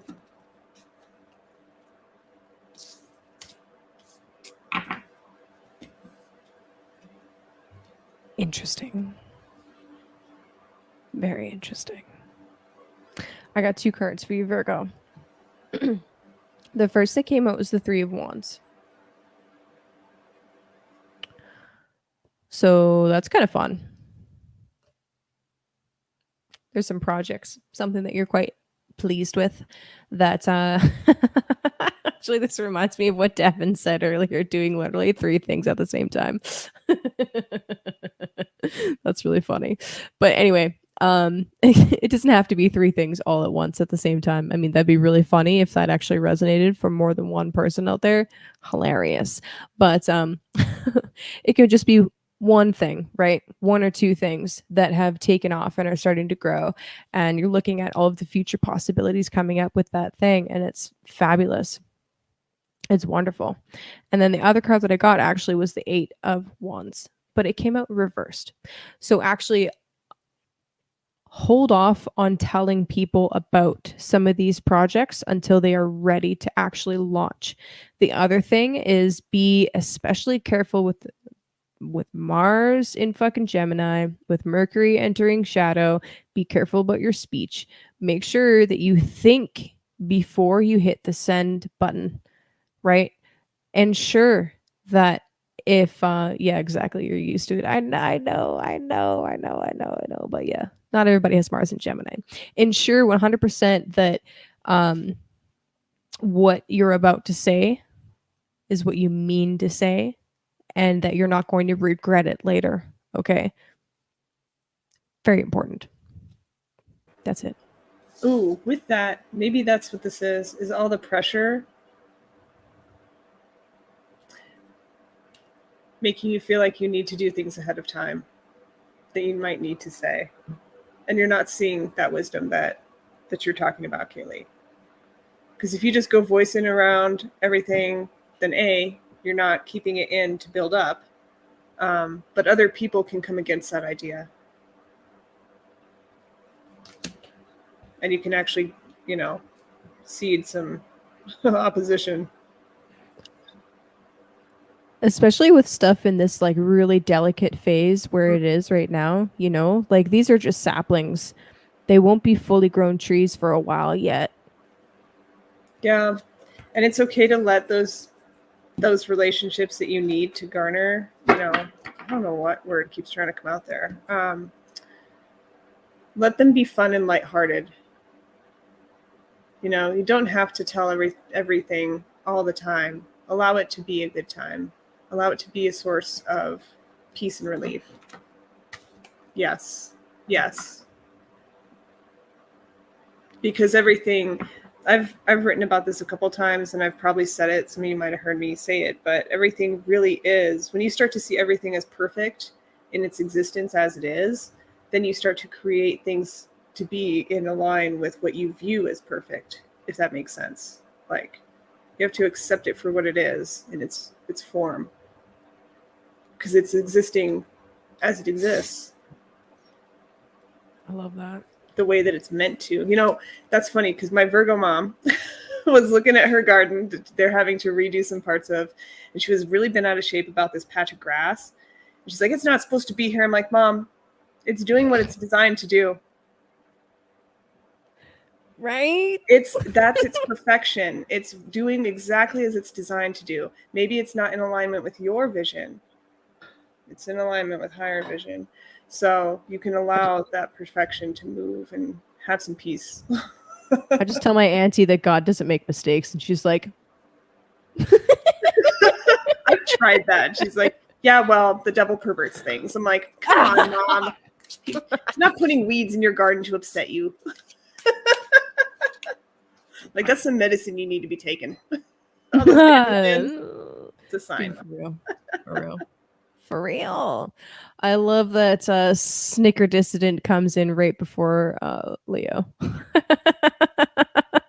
Leo. New name, Snicker Dissident. That's a great name. Love it.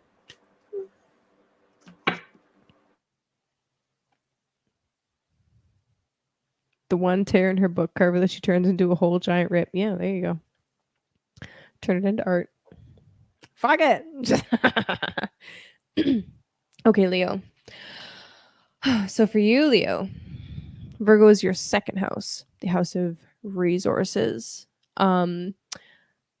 values and valuables. The actual needs that have to be met in order for you to continue living in a physical body. That's the second house. Yep, Snicker Dissident. So how is Virgo representative of the needs of Leo? That's really interesting. Value of bulls. Hey, interesting. So anyway, new moon in the second house. This is really interesting actually, because they say, according to like old school aspect theory, that the second house cannot be seen from the first. And I don't need to get into all of that right now, but yeah, it's like sometimes we don't see, okay, actually, this is perfect. Sometimes we don't see our value, right? It's like it has to be reflected back to us, or different things have to go down in order, or we have to do a lot of work in order to see that value, right? And yeah, so that's just something to think about. But anyway, new moon in the second house, specifically for you, Leo. With Mercury about to go retrograde, right? And moving into the third and then backing up into your second, this is going to give you an opportunity to realize and communicate some of those needs that you have, and then go back and re-look at them again, and maybe even shift some of your own values as Mercury is retrograding back into the second house.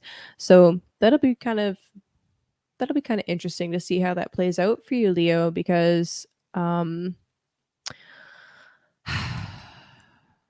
self-worth really, I mean, I know I talked about this last stream, but our self-worth has a lot to do, or actually dictates how much we ask, or how much we ask for our work, how much we think we're worth. And this is the highlight of this month for you, is just looking at all of that stuff, actually looking at the budget and looking at what you've been spending and analyzing Virgo, analyzing that's really funny. Analyzing quite literally, okay, what's necessary. And that's kind of interesting. Like, how is resources and the second house like a sacred practice? I'm gonna think about that. I'm gonna just, don't mind me if I just like drop into your DMs and be like, I have a question for you, and then just like ask you about your Virgo house, Leos. We're like, hey, so how do you feel about this area of life? Can we talk? It might happen. I might be like, so have you It's like the Mormons knocking on the door. Have you heard about astrology? Can you tell me about your Virgo? Do you have time to talk about our sacred and precious archetype of Virgo? But like I might do that. Do it. Oh yeah. See, I do too. I almost asked today, I almost messaged you. I'm like, is it going into shadow or something? Because I had like two old things. I was like, oh my God. Really? Yeah. So I was like, okay, it's happening. Finally. Yeah, actually, I had somebody attempt to book a reading with me that they put in a fake name, but it was a fake name that they used with me before. And then in their email, it was like their like real name was on the email. And I was just like,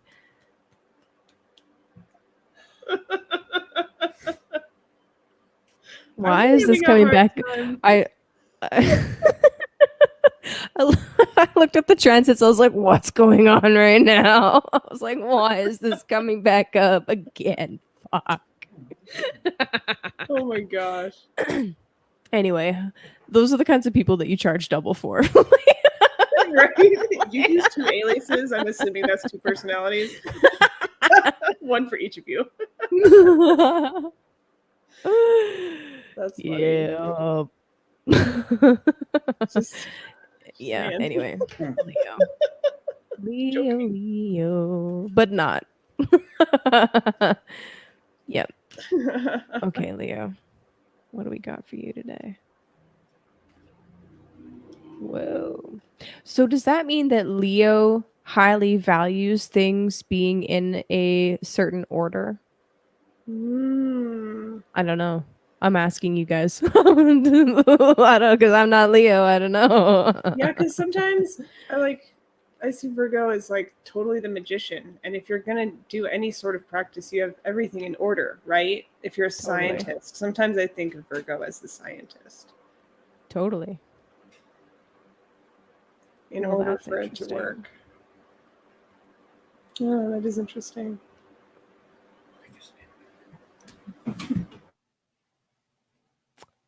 So I got the sun, but it came out upside down. The fuck, Leo? I'm like, huh. Oh, Chance comes in with the yes. Thank you. Appreciate that. So okay.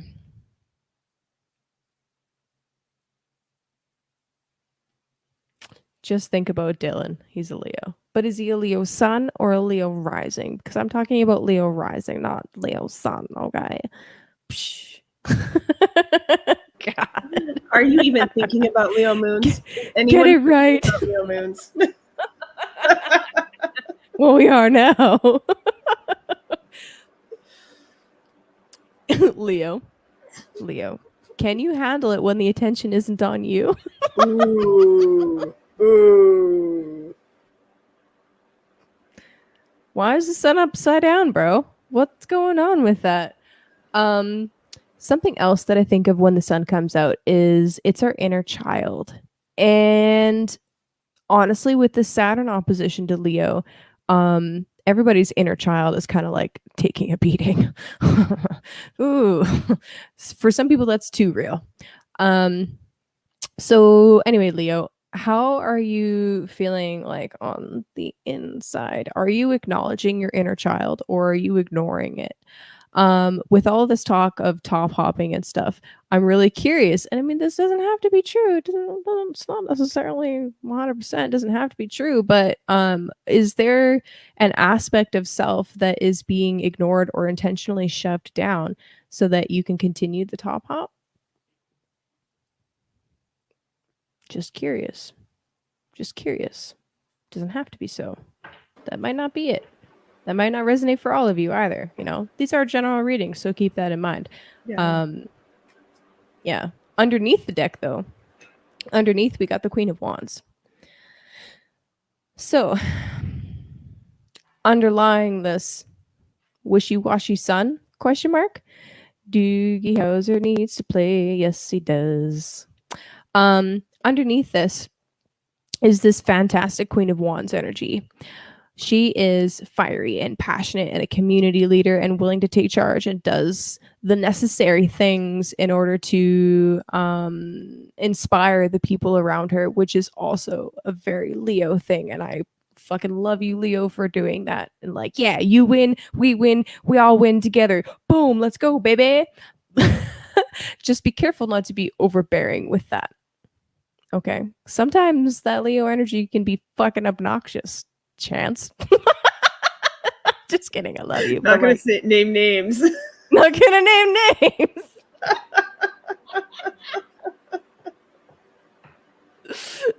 Proceeds. Just, you know, be mindful that sometimes people need to be in the darkness a little bit, you know? TV Saturn just delights me. Anyway, sometimes people need to be in the darkness a little bit. I don't know. Anyway, yeah. So I don't know. Maybe yeah, I don't know. I gotta think about this. I'm about to scratch some Leo eyeballs out.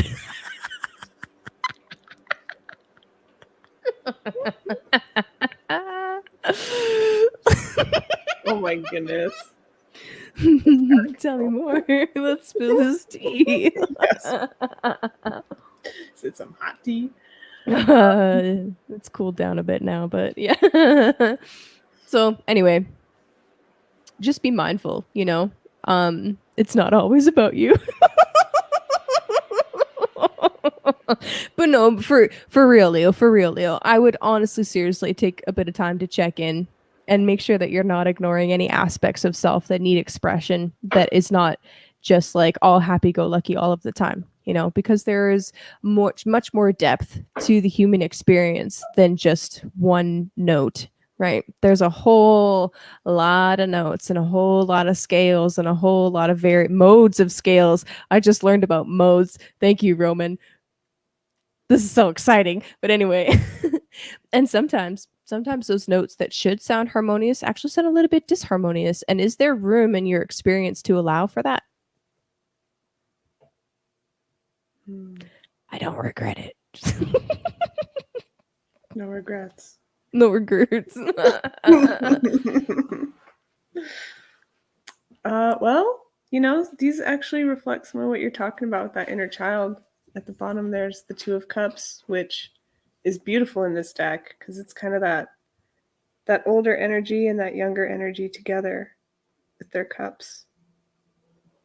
There's just this sense of delight in this card.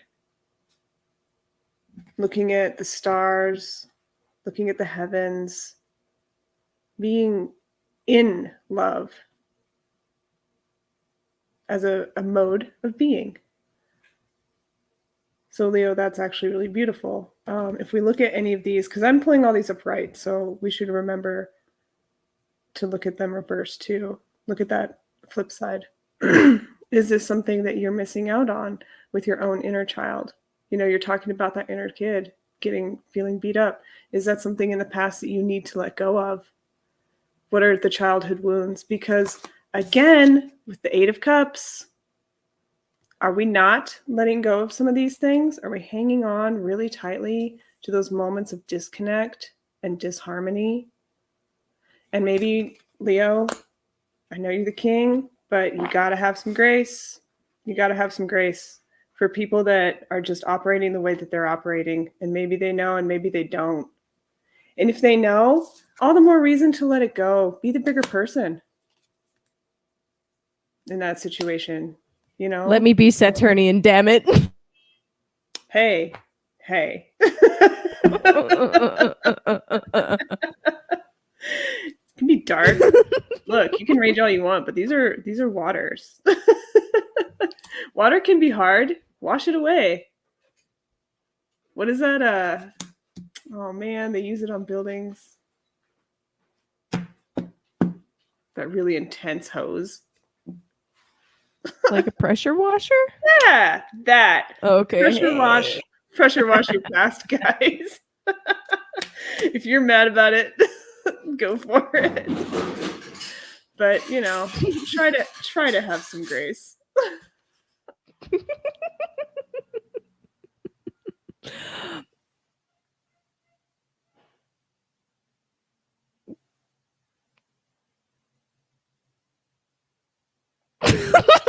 Rachel and I just like. That's not bones. I was thinking about that earlier. I'm like, how do you heal bones? Sound. Because you're a conductor. Yeah. Also, boron. Get on that detox. Boron. Yep. That's a good one. Yeah, and yeah, anyway.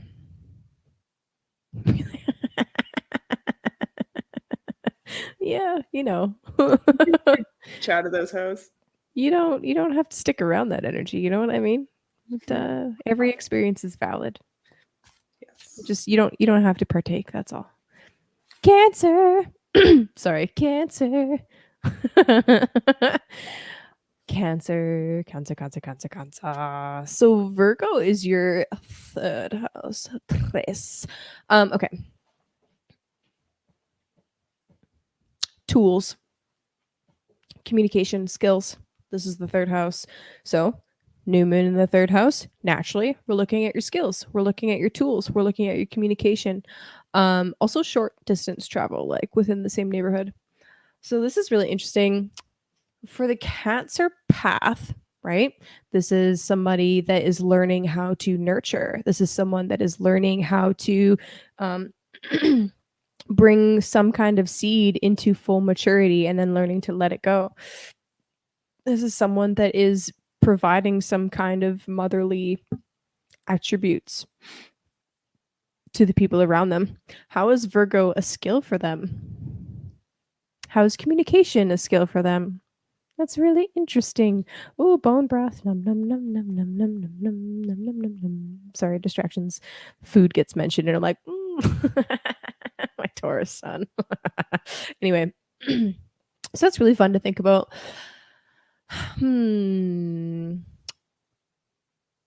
Discernment is a very important skill for someone that is trying to nurture somebody and bring them to help them be a healthy being, right?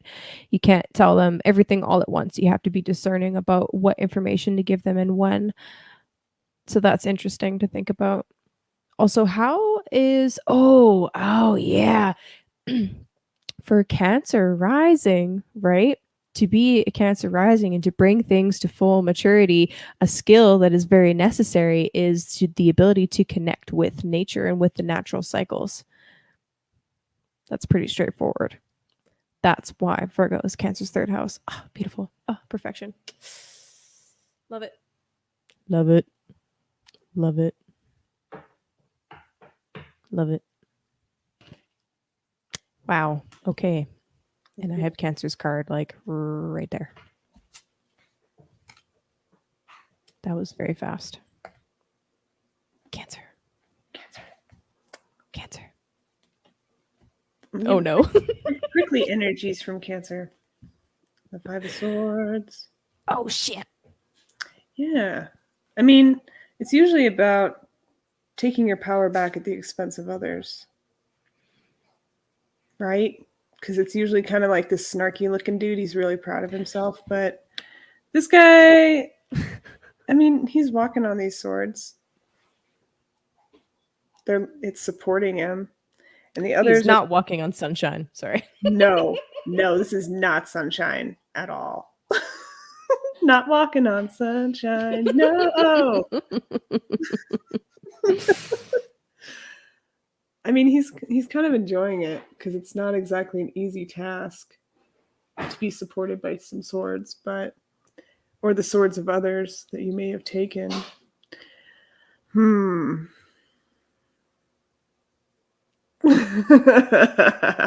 Yes. Well, the thing is, Cancer, you can take your power back, but you don't have to be snarky about it. Hi, kids. Do you like violence? Yeah, Yeah, yeah. pretty much. Let's try Fucking that. Eminem. Oh, jeez. Yeah, that's, you know what? That's how this card feels. That's definitely how this card feels. And it's so funny that music reflects that attitude, like nowadays, and like really aggro rap, right? Brag rap, sometimes metal, but you know, how are you going to celebrate this victory? Because it's actually pretty sour if you're, you know, being nasty about it. At the bottom, you have the Hierophant. So remember that as you do these things, you're teaching people how to do this. Cancer, the mother, the father, you are that example. You lead through initiation, through process. Not like the high priestess who's like, you're just going to have to figure this out and do it too, you know? Step by step. All right. So, what steps are you taking? And are you conscious and aware of the fact that you are this leader? One step from lashing out at you. Oh my gosh. That's how this looks. That's how this looks. I've got more friends like you. What do I do? Is there no standard anymore? Sorry. No, it's totally. Wagon where That's I've the been vibe. belong. That's You the vibe. can't be something you're not. Be yourself by yourself. Stay away from me. Sorry, carry on. No, I love it. I love it. No, it's perfect. It's perfect. That's the vibe. That's the vibe. Facts. That's the vibe. I love that that's the vibe. You know what fucking flew out the deck for Cancer for me? It's the motherfucking Ace of Wands. Ooh. So they can go be themselves by themselves, stay away from me. Meanwhile, you're fucking glowing up. Boop, boop, boop, boop, boop, boop, boop, boop, boop. So, new moon in the third house. What kind of skills are you perfecting? Oh, Cancer, you must perfect your skills. You must perfect your communication. You need to be able to, as a nurturer, as a provider, whether it's nurturing a child, like literally, or whether it's like a small business, or whether it's just, your friends, whatever it is that is a part of your path as being a nurturer and a provider, you need to perfect your skills of communication. Otherwise, how are you gonna fucking get your own needs met? You know what I mean? And this is definitely a theme. It's definitely a theme. But anyway, I love that you got the Ace of Wands. That's beautiful. So yeah, let them go like do their fucking thing because bam, bitch. Bam. Be yourself by yourself. Stay away from me. No, you can do that just over there. Yeah. A lesson learned in time, known from the dawn of time. Yeah, anyway. Yeah. Somebody On the out there bottom. needs to like compile all of these clips of you singing. If they go into the chorus group, there's probably a good solid couple hours of me singing like fucking, I swear to God, every day. Anyway, I love that group. Thank you, Joshua. Okay. Underneath the deck for you, Cancer, what I got was the Six of Pentacles. So there is this idea here of needing to make sure that things are fair. Right. Like, how can I tie this into Pantera? Is there a Pantera song for this? I don't know, but maybe. There might be. There might be. Anyway, no. So Six of Pentacles, right? This is receiving some kind of amazing gift, right? Something that really lights you up and makes you feel that spiritual fire. And this is also the knowledge that you reap what you sow, right? So whatever you are putting in is what you're going to get back tenfold. So just be aware of that. Be aware of that. Literally every action that you take. Every step you take. Okay, that's a creep song anyway. I fucking hate that song. Oh, Pretty good, yeah. Yeah, you got me from hell.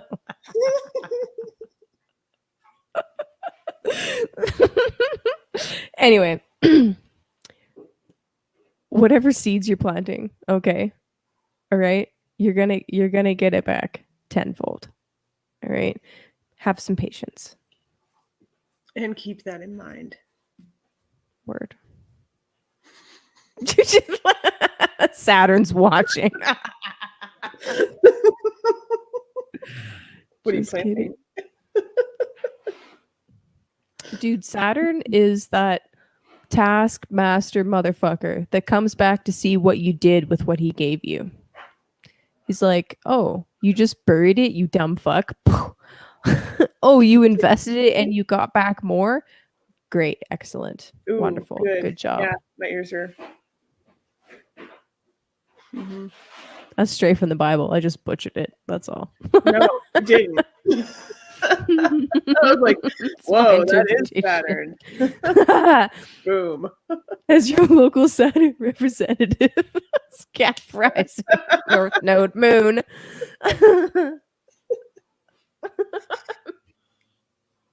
Sips from fine china.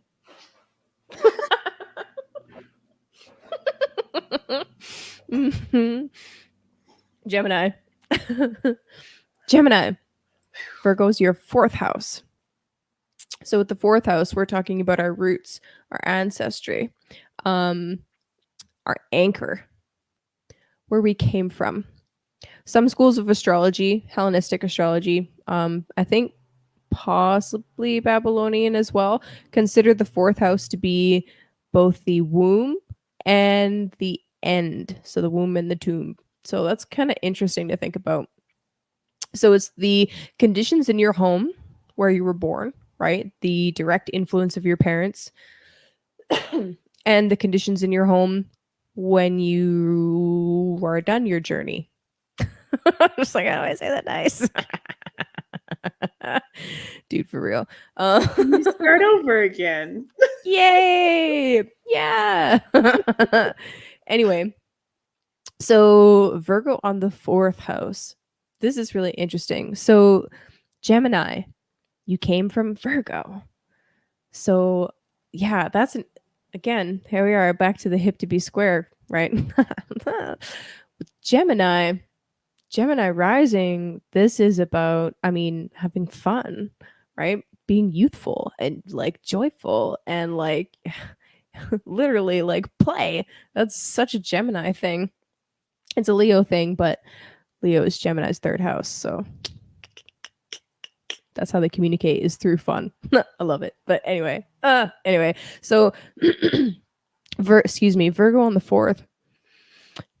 The square between Gemini and Virgo is fascinating. With Gemini, it's all about like gathering all of the intel and learning things, the like initiatory instructions, learning something new for the first time, like just learning your letters. That's Gemini. Just learning a new language. It's Gemini. Using that language to converse with somebody after you've been practicing for hours and hours and hours, that's Virgo. Separating fact from fiction, that's Virgo.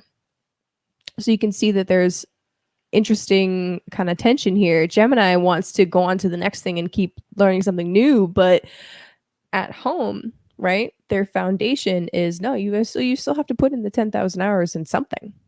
Okay. In order to get good at anything, you got to put in the work. So that's kind of interesting. But anyway, new moon in the 4th house. This is bringing attention to the home. What's going on at home right now? What needs to be changed or cleaned up at home? Virgo, clean it up. Ha ha ha. And also, do you have a sacred space in your home somewhere or in a private place somewhere that you can go to connect to nature?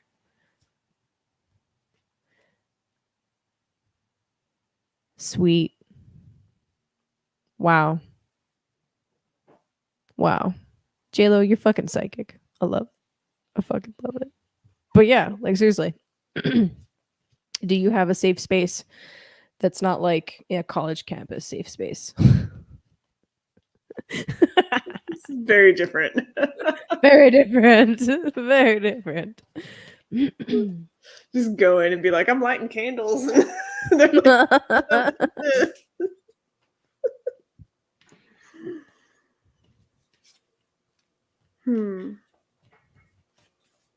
Ooh. Gemini, you're gonna need that safe space. Actually, this is the moon. And you know what? Maybe I know the moon is deep and dark and mysterious and so scary what's underlying in there. But you know what? The dark is where everything comes from. Remember the womb to the tomb thing? Everything is in the void. Let that be a home. Let that be the womb. Let that be practice going there and having it be something beautiful. In Norse cosmology, that's Gunungagap. You can go there. You can be in that primordial beginning. And people are like, "Oh, there's scary stuff in the dark." Everything is in the dark. Everything, not just scary stuff. That's where the wild and the tame meet on the shores together to howl at this moon. And whatever's lurking beneath, you're lurking beneath. So are you. You're lurking too. Lurk together. Lurk together. Give Cthulhu a big hug. I don't know. Where's Juan? I want to know if he's got his Cthulhu deck yet. I do too. Maybe that's why we haven't heard from him. Oh no. No, but that's kind of the thing. Oh, and look what's on the bottom. The 5 of coins. Feeling left out. Maybe the dark is feeling left out because you're so scared of it and it's so big, bad, and evil. Just bring it in. Bring it in, man. Bring it in for a big hug. Chalulu. Chalulu loves you. Chalulu loves you. Oh my gosh, it just gets better. Like the 6 of Cups is underneath. Yeah, have some. Remember that time I scared the hell out of you? That's hilarious. Gemini, look at you with all your candles and your incense and your shit laid out. Look at you. You're fucking happier than a pig and shit. I fucking love it. The 9 of Cups, baby. Boom.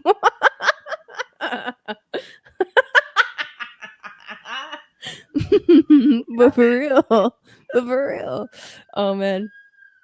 I love this in the chat. Can you hear the siren, by the way? Oh, okay. So I live right by the hospital. Good times. Yeah, that's not funny, but yeah. That's anyways, moon humor. Moon cat.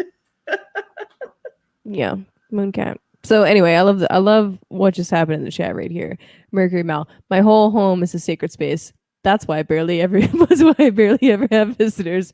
Facts. For real. I'm like, you want to come all up into my energy? I don't think so. Yeah. But anyway, I love the 9 of Cups. I mean, I brought it out and I was joking about having all of the things around you, but that it's true though. It's true though. I mean, look at him. He's jolly. This is the same character as what's on the King of Cups card, by the way. He's got all of his cups and he's got his big old fish, and the only thing that he's missing is the other people to actually enjoy it with. But he's having a grand old time. I don't even think he's upset about it. Like, look at that. He's pretty happy. He's pretty happy. But on the tapestry that he's looking at, there's kind of, it's an interesting face. It's kind of like the Green Man, kind of, and then there's the other elements there, fire, earth, and air. So it's like he's content and he feels fulfilled. And it's not even like he needs to bring other people in to feel that fulfillment, which is great. That's a great place to be, to not need to bring other people in to feel that fulfillment. That's actually a very healthy place to be, actually.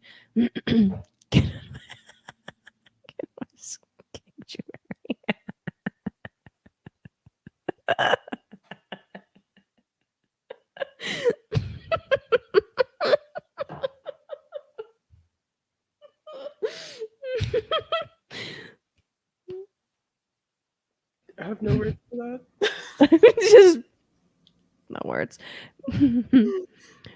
But what else is going on? What else is going on? The 5 of Wands, I mean, the 5 of Wands could be potentially some kind of conflict.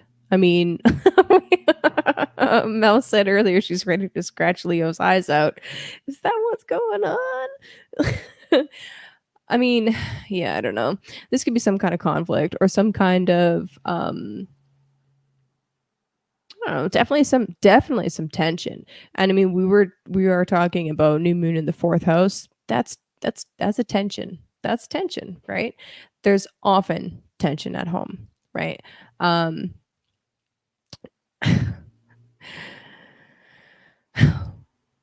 We often act out the worst with the people that we're most comfortable with, and that usually ends up happening at home. And something else that is really important to note about the 4th house is that whatever's happening in the 4th house, we kind of bury stuff there.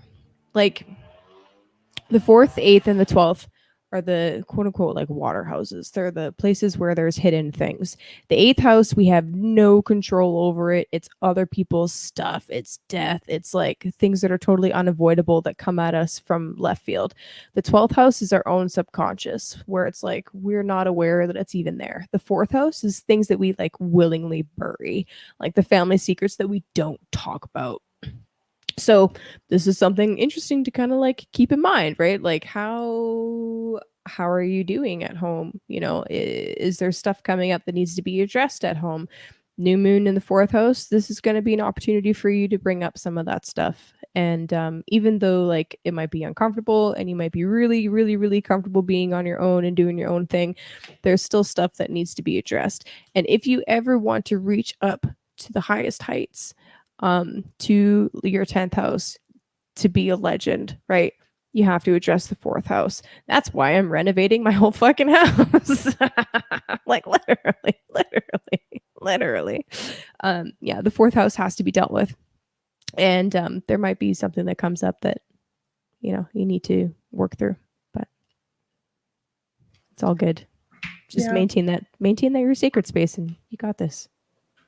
That's, you know what, and I'm gonna go back to being friends with this. Yes. Because when you're friends with this, all that stuff can come up and you can still have the peace about it because you actually have the inside knowledge. You're like, oh, that's from the subconscious. Oh, that's from this. Oh, that's from that. You'll recognize it. And it makes it easier to walk on water. So that's all.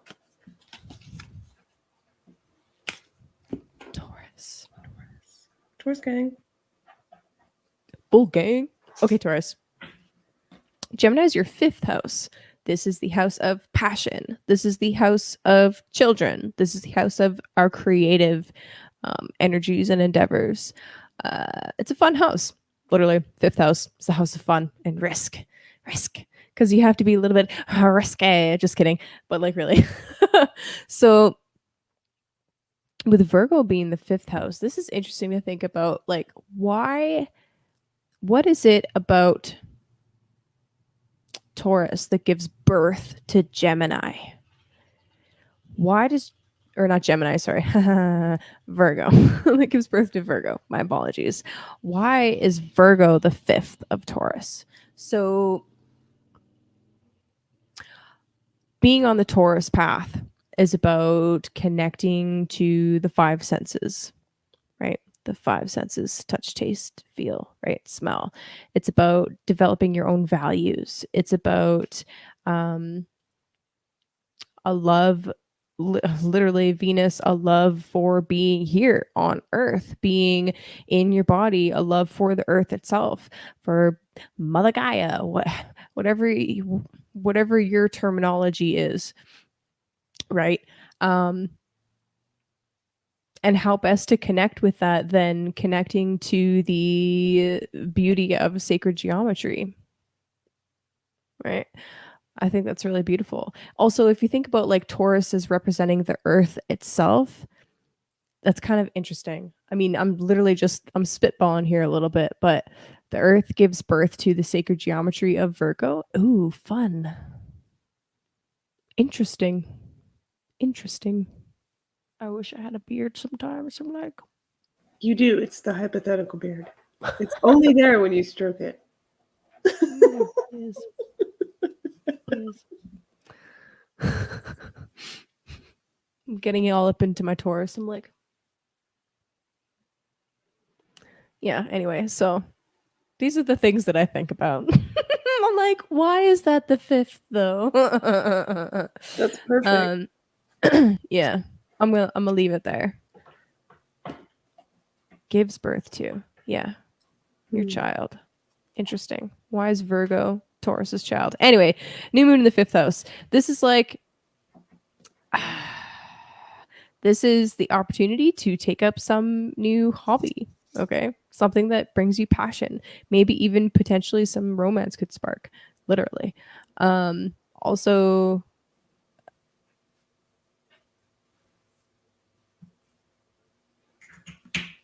just thinking about how the Mercury retrograde might affect them. So, Mercury going into the 6th house of Libra and then backing up into the 5th. That could be like realizing that some project that you've got going or that you want to like launch or something like that, like whether it's like a small business or whether it's some like art project or something like that. The 6th house is like the devotion and the time and the necessary practice to perfect something, maybe, and also health. So maybe it's like realizing how something is going to affect your health or realizing how much time something is going to take and then needing to go back, be like, okay, but that's not the fun part. I wanted to go back to the fun part and then going back to the fun part. But here's the thing, the 6th house is necessary. You have to put in the practice in order for it to be good, right? So it's just going to be interesting as Mercury retrogrades back to be going back over what actually brings you joy and like what brings you so much joy that you're willing to practice it to the point where it's less fun but still necessary to keep practicing. Interesting. Interesting. Yeah, this Knight of Wands really reflects that. I hope you guys can see it. He's got one hand kind of behind his back, like he's reaching for the wand behind his back. He kind of has this look on his face like he's trying to keep it cool, which is totally, it's like if the Page of Wands is learning about, the theory, the concepts of how to play with fire, then the Knight is putting it into practice. And it's fun. I mean, this kid, I wish you could see the look on his face. Like, he's kind of like trying to look like he's impressive, Does this look like, oh, I'm so cool. But like, that's the vibe. Like, having fun with it. Feeling what it's like to have the victory before you have it. And you're going to drop it enough times. If this guy's trying to look cool in front of a bunch of girls, he's going to drop it enough times and embarrass himself to where he's going to take it seriously. So, that's... it's okay to do that. That's that point of, taking it seriously, and even if you're not having fun. But yeah, I think what you said is perfect, and this just reflects that really well, because it leads to what's on the bottom. Sorry. And the star. Judgment and the star. Oh. So ascending into what you are here to shine as does take practice. Practice makes perfect. I like that. That's fun. I didn't get fun cards. Saturn. So for Taurus, I mean, it's subjective, really, but I got death. I'm like, I mean, it could be fun. I don't know. But anyway, Taurus, I got death. So there's some interesting transformation going on here. Okay. That's what death is about. It's about transformation, right? There's something about this creative project that is helping you transform in some way that's probably going to be unexpected.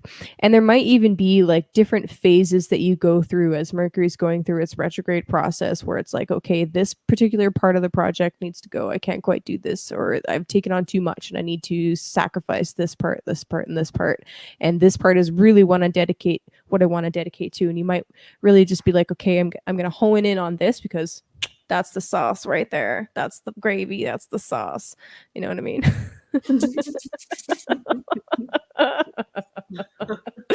I love Taurus energy. Fuck. Anyway. What kind of sauce?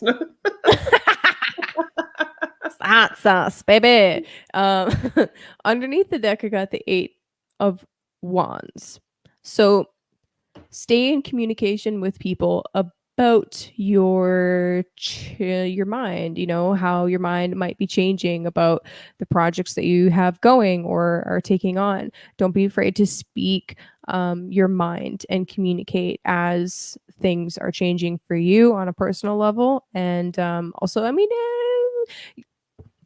another way that this could play out for somebody out there is you could receive some kind of message that's like, boom, sends you into a dark night of the soul kind of thing.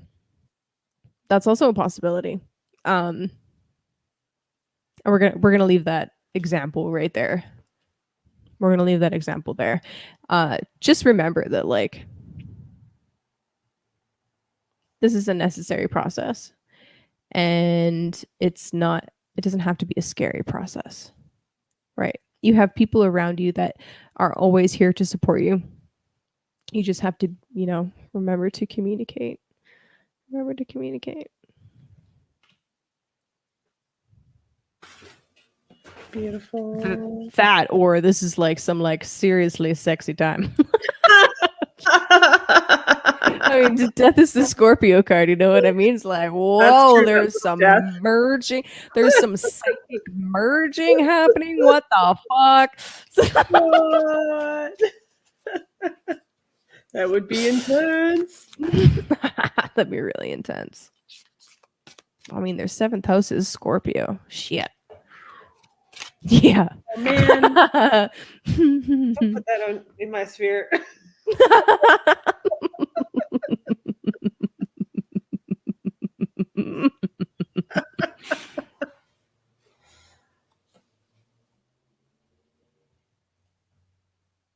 Aries.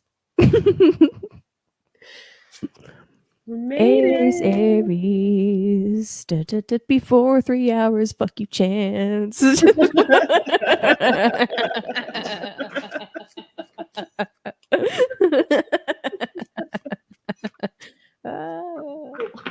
know. I was like, man, we're doing great.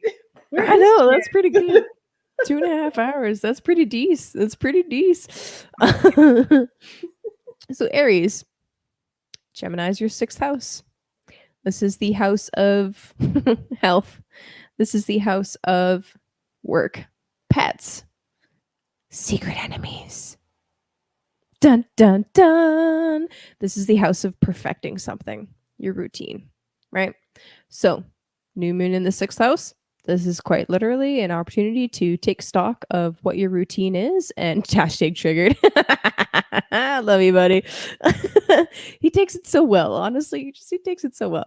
I hope that there are other Aries out there that aren't like actually triggered. But anyway, yeah. So literally, new moon, 6th house. Take stock of your routine.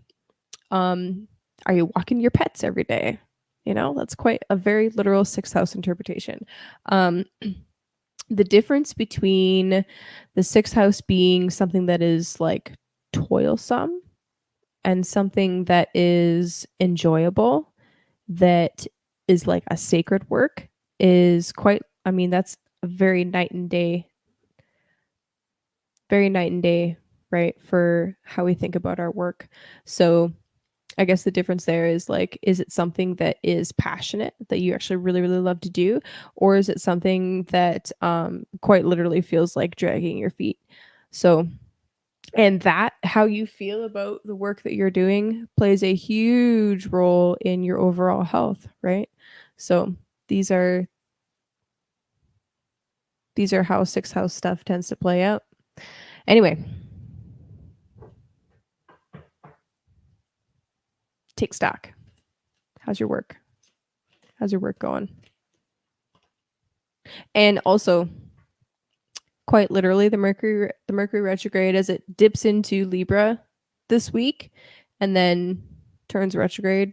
I think it's next week. I'm not 100% positive. I don't remember the exact date. Sorry.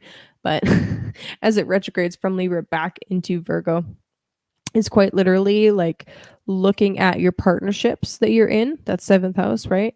And really taking stock of whether they work for you or not, whether those partnerships are impacting your health or not, or if there's any business partnerships that you're engaged in. Is that a harmonious work relationship or nah?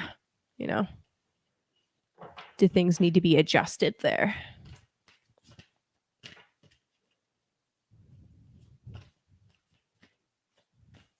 Are your needs being met in partnership?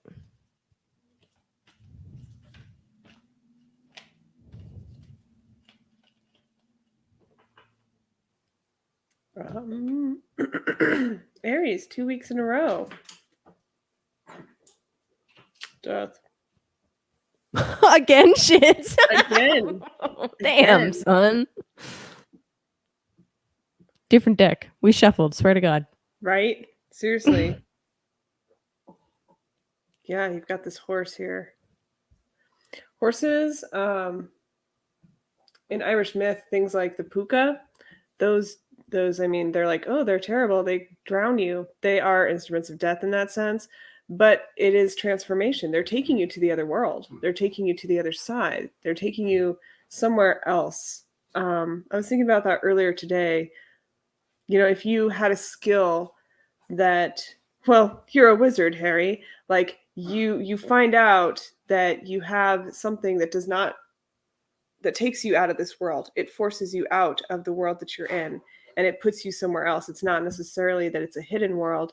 It's just another layer of being that you're now entering. So what is that layer? The bottom of the deck, you have the Knight of Coins. So is this transformation something that is teaching you how to be more in tune with the cycles of nature that bring about prosperity? Because this knight understands those cycles. That's why he is the slowest knight. He's chilling. He's eating chips while he's waiting for his garden to grow, you know. Can also be, you know, hindering his own growth by not picking up the pace. So that's something to take, you know, to think about. But yeah, Aries, what do you got going on with this death card? 2 weeks in a row. 2 weeks in a row. You're holding this up or it's looming? Fucking Saturn. Right? Peaking. Hey, are you doing your work? Soon. Are you doing your work? Soon.jpg. Dun dun dun. Well, what I got for you, Aries, actually, is I got rebirth. This is the judgment card in this deck, okay? This is depicting the winter solstice and the sun's rebirth, right? It's quite literally. Da, da, da, da, da. I'm just dead. Andrea. It was nice knowing you, Andrea. Bye. See you later. Good luck out there. Will you send me your cards? Yeah, exactly. The bunny. The bunny is back. What's up, bunny? Andrea, I need to have you back on with your hilarious food oracle deck. That was so funny. Yeah, hilarious. I loved it. Okay. Rebirth. This death is knocking at your door, okay? Because there is a very necessary shift that has to occur. You're being called in a different direction. You need to follow that call. Underneath the deck. Did you guys make a drinking game? Oh yeah. Forgot about that. But I brew my own. That's funny. underneath the deck is the Three of Pentacles. So this rebirth, this death and rebirth has to do with, well, it's very intimately tied with your work. And it's funny because we're going into Virgo season, 6th house work. Haha, hilarious. But literally the Three of Pentacles is co-collaboration, right? Working with other people, perfecting your craft. So there is like a new phase beginning, or you need to end. Well, okay, both. It's both. It's both and. Hey, Dan. we were talking about that yesterday. Anyway, there's an ending and a beginning here. Rebirth is promising some new beginning as long as you follow that path. So it's like a snake shedding its skin, right? There's something that needs to be let go of. Chance. We talked about this in the chat. There's something that needs to be let go of in order for you to take on this new blank, whatever that new blank is, whether it's literally a new project or whether it's just allowing you to perfect that passion of yours, whatever the passion is. Let it go, Aries. Let it go. Let it go. Fucking goddamn Frozen, that fucking song. I haven't even seen the movie and I know that song. Yeah. Want to let it go. my niece has an Elsa doll, and there's a button that she pushes and she sings like the first like couple lines of that song, and I'm just like, it's in my head forever. Fuck. Fucking fuck. Yeah. Yo, what's up? James Maiden in the house. Oh. Sorry. Not sorry.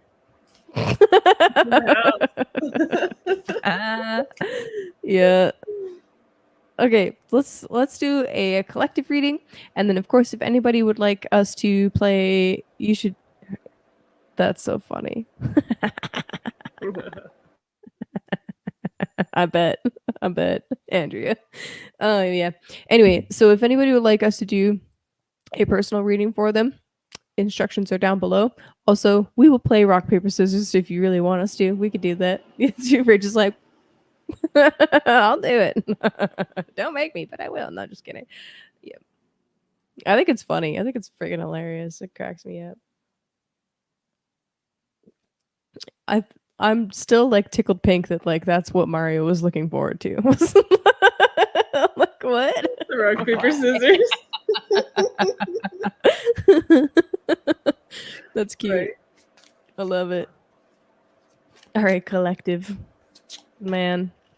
Okay, so this is for all you people watching right now, everybody that's in the chat right now. First of all, thank you for hanging out. I fucking love you guys. You make this enjoyable, right? I don't know. I think I say that every time, but seriously, you make this enjoyable.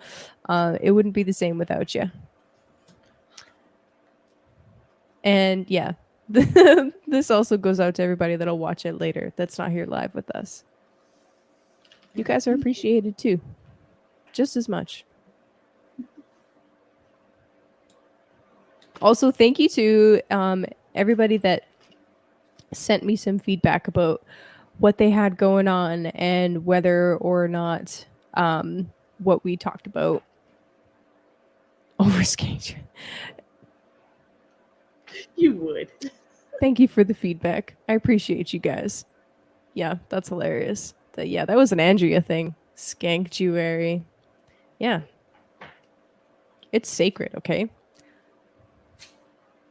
The sacred whore is a type of priest, okay? Don't even fucking get me started. Don't even fucking get me started. Dark feminine panel coming soon. Yes, soon. Dark feminine panel coming soon. Oh, it's happening. That's for real.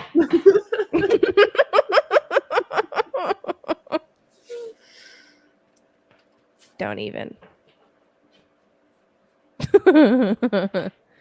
Yeah. I have some thoughts on the Virgo archetype. I don't think she's so virginal, you know what I mean?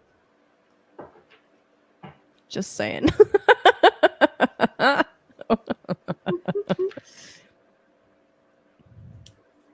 Are you referencing Quest for the Holy Grail? Because that's hilarious. Oh yeah. Yep. Yep. I mean, Okay. Collective. what else? Dude, the square from Mars to the new moon. Guess what? Mars is the planet of sex. Ouch. Just saying. Dude, okay, while preparing for Virgo season, bring that Babylon star. Michelle knows. While preparing for Virgo season, I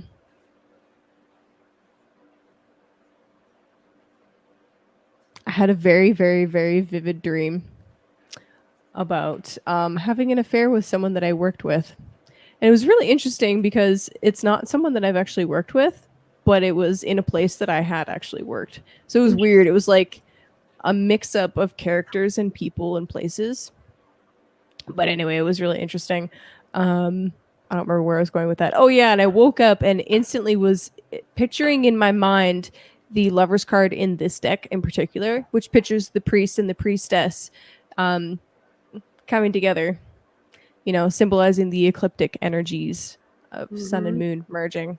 And I was like, damn, that's Virgo as fuck. So then I was thinking about that and contemplating the union of masculine and feminine and what that really means in my own life and blah blah blah, blah Virgo season and yeah, the role of the priest or priestess and yeah. Anyway, it was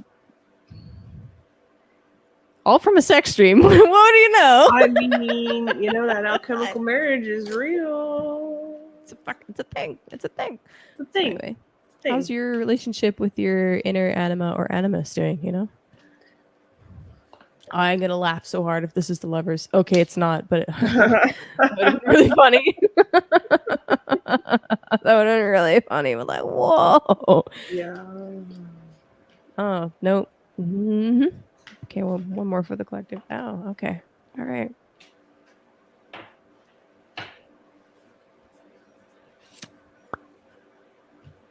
Interesting. Oh,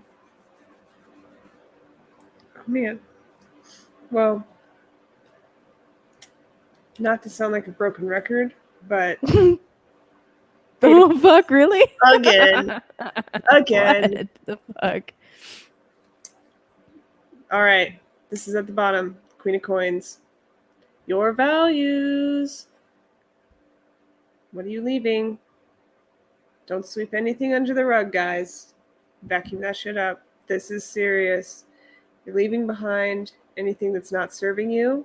You're getting rid of it. And you're taking with you the things that are valuable. And what's valuable is yourself, your loved ones, your ability to create, your generosity. Those are all things the Queen of Coins is about. And you're leaving a better legacy. Past hurts? Look, this is not the Queen of Swords. She doesn't hold a grudge. She might be slow to forgive because she's sensitive, but she will forgive you. And you do need to let things go. Let them go in love. Because you're too busy to carry all that, you know? You got things to do. Your time is valuable. Time has not come up. We've talked a lot about Saturn, but your time is valuable. What are you spending your time on? What is your heart invested in?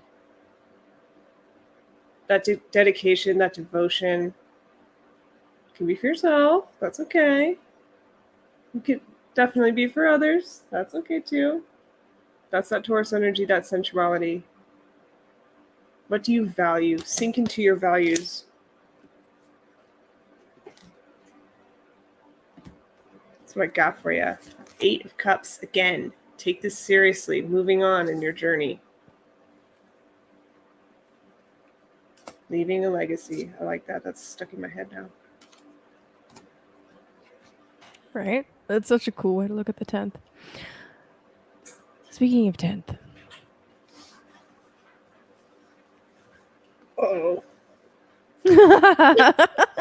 Uh-oh. Like 10th. So the first card I pulled Seems innocent enough, right? This is the 10 of Pentacles. Seems innocent enough. He looks fucking bored. Just saying. But anyway, 10 of Pentacles is a great energy. I like to think of this actually as the end of the harvest season, right? Everything has come in from the fields or the garden or whatever. You're looking at all of the gifts, all of the things that you have, all of your blessings, and it's like, wow, yeah, I really do have everything that I need. I really am blessed. I really am provided for. That's fantastic. With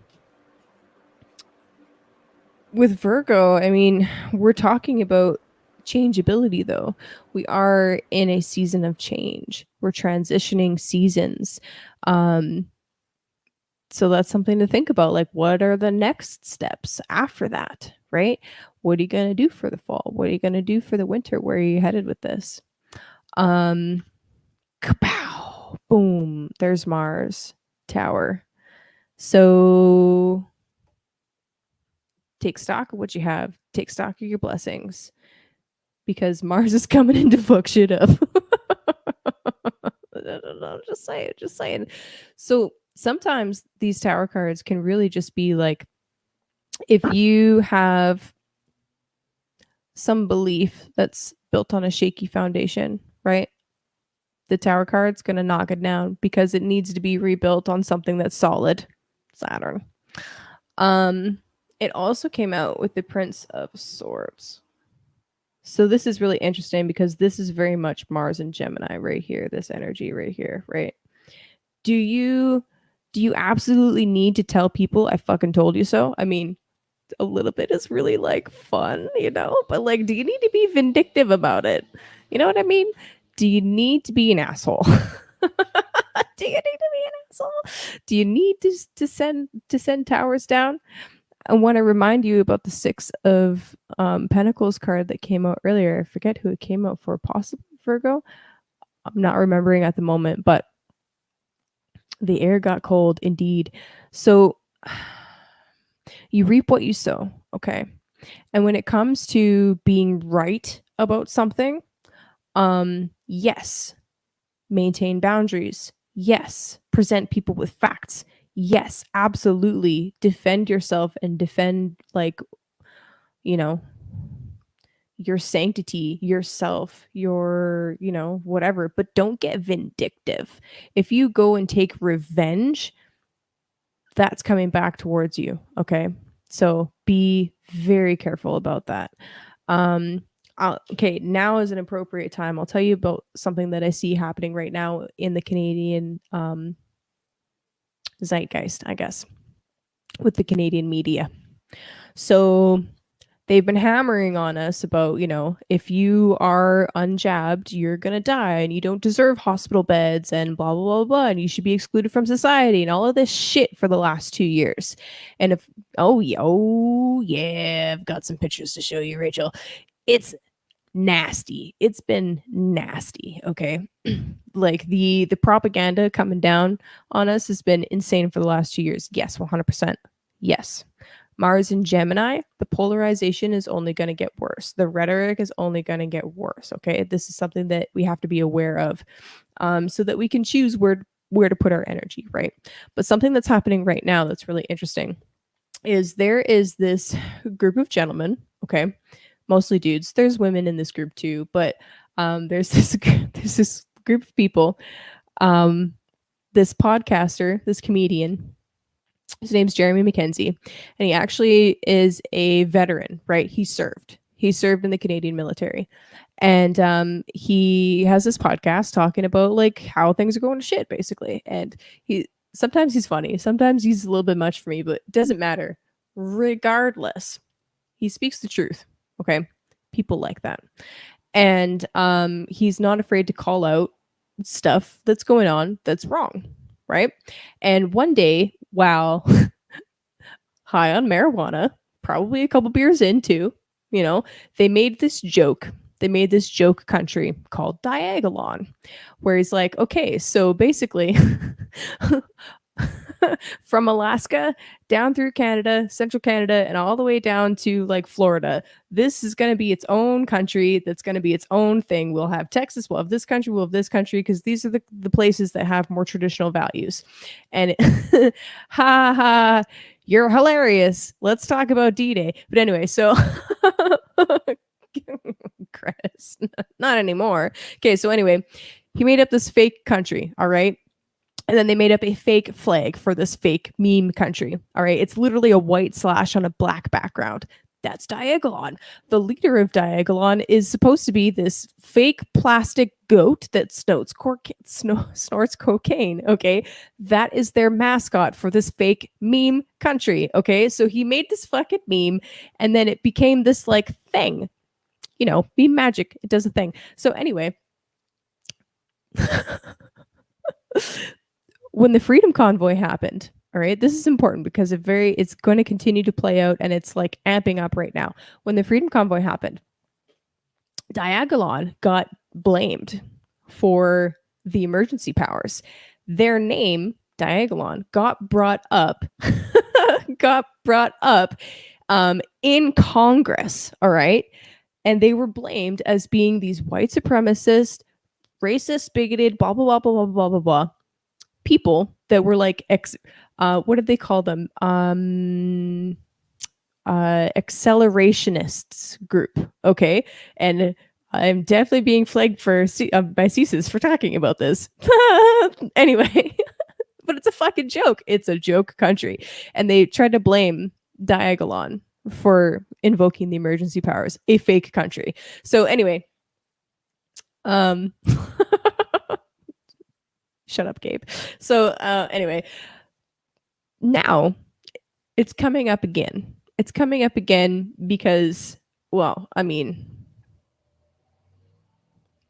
cyclical nature of life, right? But they're continuing to push this narrative that there's these like actual militia groups in Canada that are actually being like, you know, doing crazy things. But here's the thing.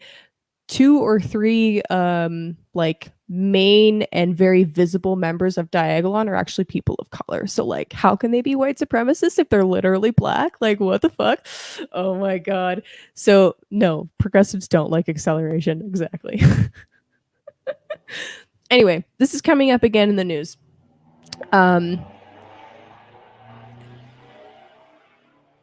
One of the members of this particular group, his name's the Ferryman. Okay, this is what he goes by. He creates these fake headlines of CBC articles, and they're fake articles, but they're it's a really good Photoshop job, and they keep going. It is a wild story, but this is real life.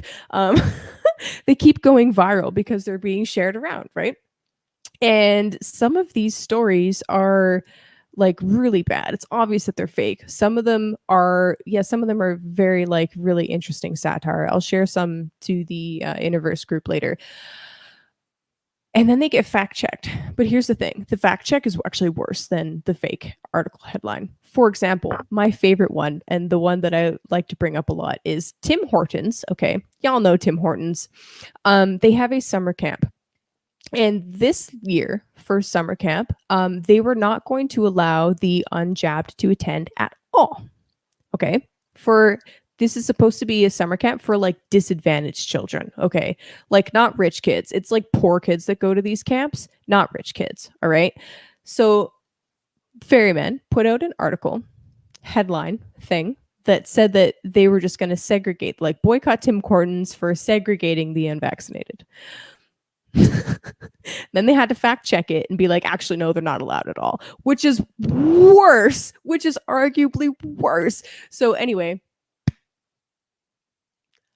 fucking hilarious, but like not hilarious, but like fucking hilarious.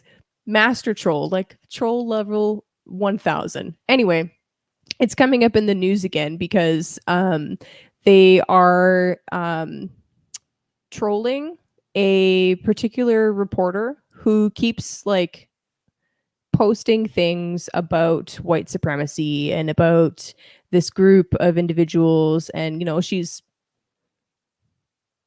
posting really nasty things actually, and you know, is continuing the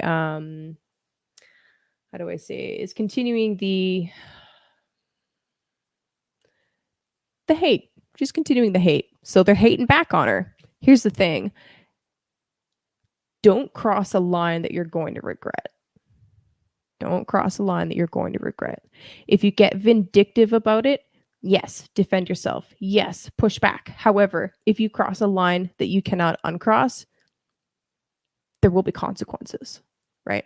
So, exactly. Yeah, defamation. Yeah, 100%. So, anyway, funny story. I will share some of these funny articles. Yeah, like they're posting like just the most ridiculous stuff. Like they posted one that was like they were taking credit for the Georgia Guidestones and like really silly stuff like that. That's like obvious satire, but like sometimes it's like, oh my god. But yeah, anyway, she is actually being she will be taken to court. Actually, this particular reporter for a an article that was posted where the URL tagline basically was talking about this, again, a different veteran, but a veteran, and linking him to white supremacy and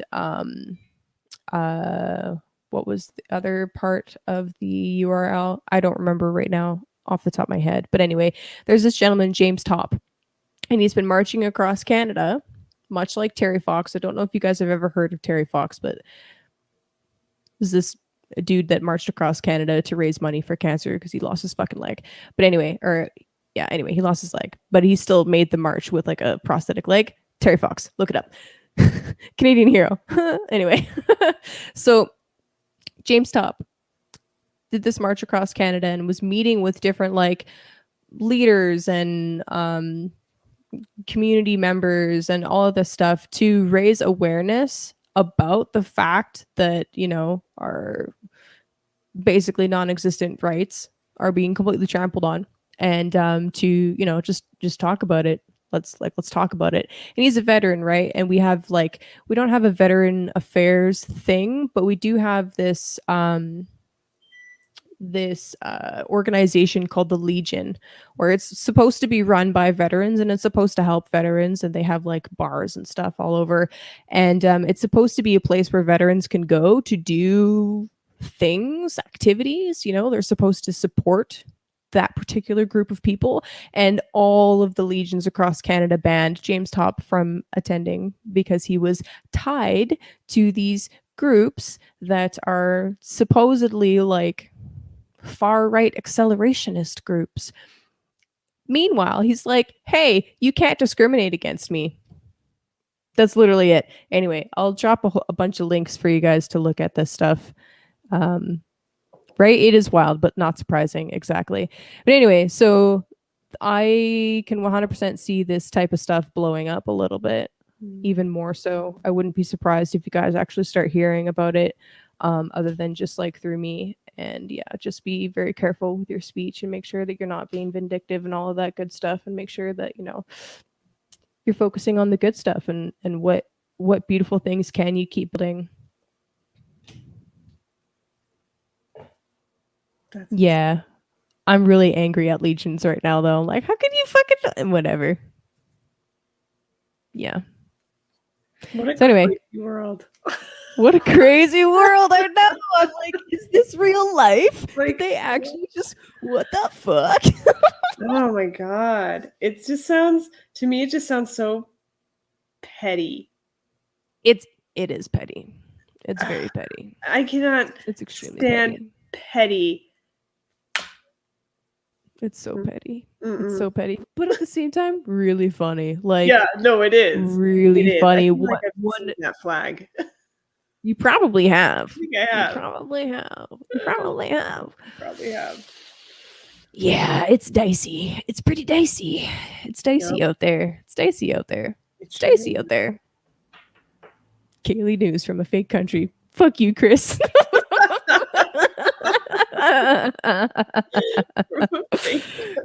Yay. Oh my gosh.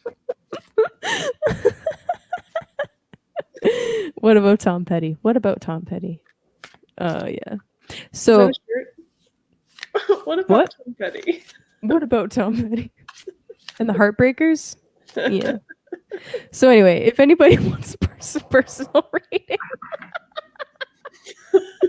We're available for that anytime. Do you think? Oh my god. So yeah. news from Canada. I'm pulling up a bunch of that shit right now cuz yeah, it's hilarious. I wish it were funny. Honestly, I swear to god, I wish it were funny. It is funny, but it's also not fucking funny. It's not fucking funny. But it's funny, but it's not funny. But it's funny, but it's not funny. But yeah, yeah. Oh my god. Ooh, good questions, like. Can Diagonal be anonymously throttled like Keck? What do you mean by that?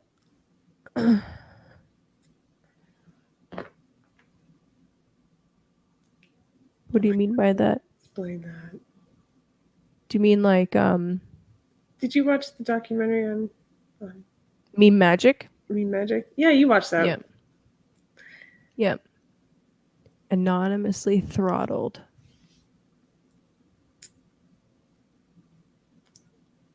Kind of like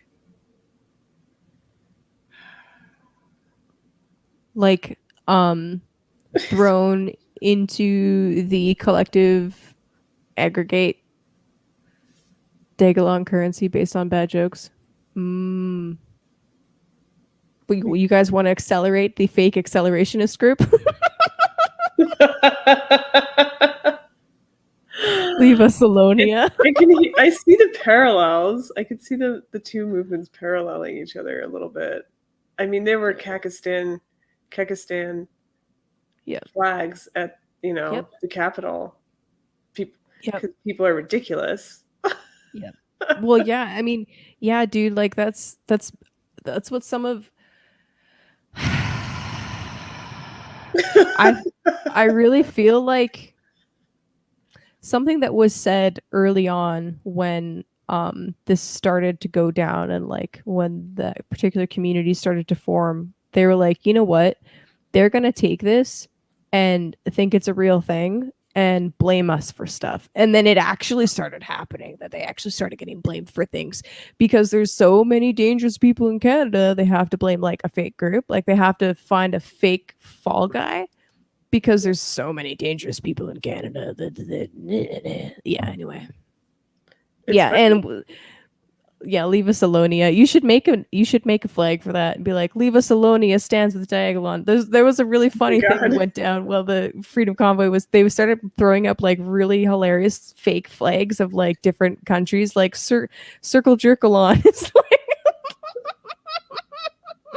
it was honestly the funniest shit ever. I laughed so hard. Oh my god. Yeah. Leave us Alonia. Yeah, I can't believe that hasn't been made. Yeah, take it, make it. You make it. You make it. That's funny. Yeah, that's some funny shit. Make a uncivil war between that was one of the jokes that was going on. It was like Circle Jerkalon is at war with Diagolon, and then like Spotalon stands with Diagolon, and there was like this like fake war that broke out between these fake countries. I was like, is this real life? What's going on? Yeah, what card is that? The Five of Wands at the bottom of the deck. Oh right. Yeah, the collective. Just like all these are flags, actually. Yeah, for real. Oh my god. It's so insane. It's so insane. But yeah, I really, yeah. It's crazy how they've got us like, I say they, but I mean, this is my own stuff, like worried even about talking about certain things online and self-censoring to the point where like I'm joking. I'm like, yeah, I've been flagged, but like I probably have been. But like, why am I afraid of that? I'm not doing anything wrong ever. Yeah. Like, why is that even a fear? Anyway, fucking stupid. Fucking so stupid. Spicy Martians. That could be a flag. But do you have a flag? Do you guys know any Izzard? Oh my gosh. That was a good skit. Yep. So funny. Well, yeah, dudes. Yep, that was my story. That's news from Canada. One. They're in a fake war with a fake country and shit's fucked. Fake war with a No fake country. kidding. Shit's fucked. Yeah. Mm. Yeah. The spice. The spice is thick. But yeah, dudes. Okay. I'm not seeing anybody. Not seeing any personal readings. Dude, no clear bombs. Oh my god, don't even say that word. See? I'm like, Too late. don't Too say late. it. It's too late to apologize. It's too late. It's too late. It's too late. Said it's too late to apologize. Yeah. I just like to see all the flags going at each other while you sing that. Fake war. Oh my god. this oh. Andrea. It's real. Fake drunk off my fake beer. Facts. Real fake Yep. doors, guys. We got real fake doors. Yeah. Fake doors. Good morning. Fake countries. Fake goats. Fake goats. Fake goats doing fake drugs. Oh my gosh. Oh. Yeah. I don't know. I gotta get out of here. Yeah. Yeah. For real. It's insane. It's insane. Yeah. Yeah. I'm just done. I'm just like, what the fuck? Oh man. But yeah, dudes. If nobody has, I mean, I'm ghost guns for, dude. We have. Oh no, I'm not ranting about that right now. I'm not ranting about that right now. Don't even. We don't even. No, shh, Kaylee. Shh, no. Shh. Do you know what our gun control laws are like up here? It's fucking stupid.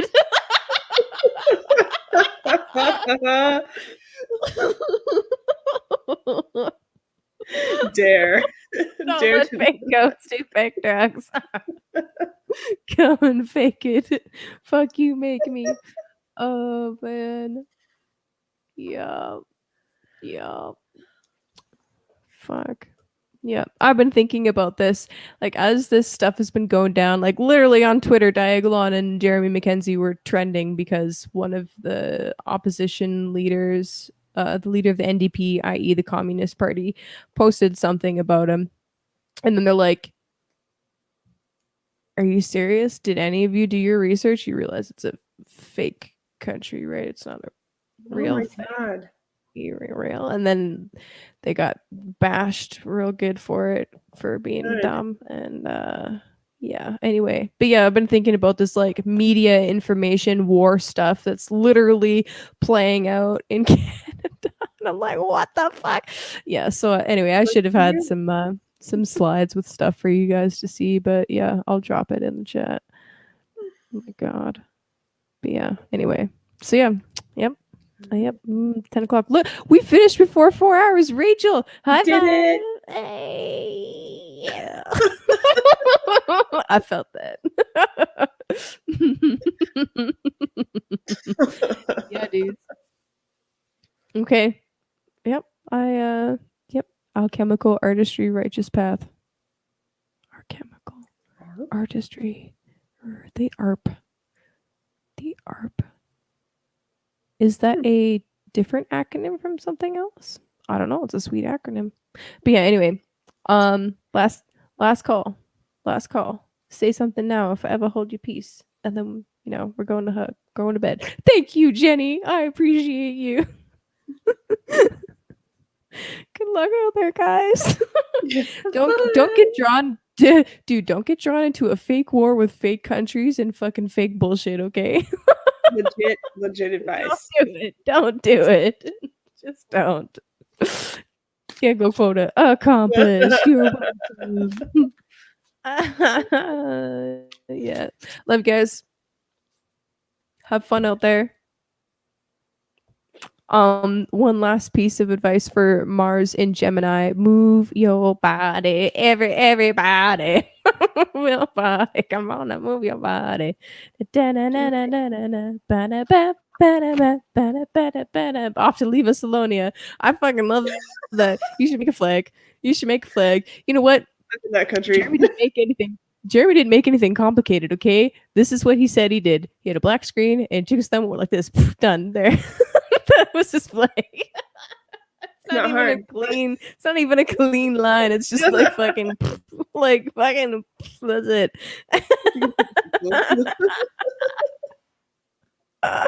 Okay, love you guys. Good night.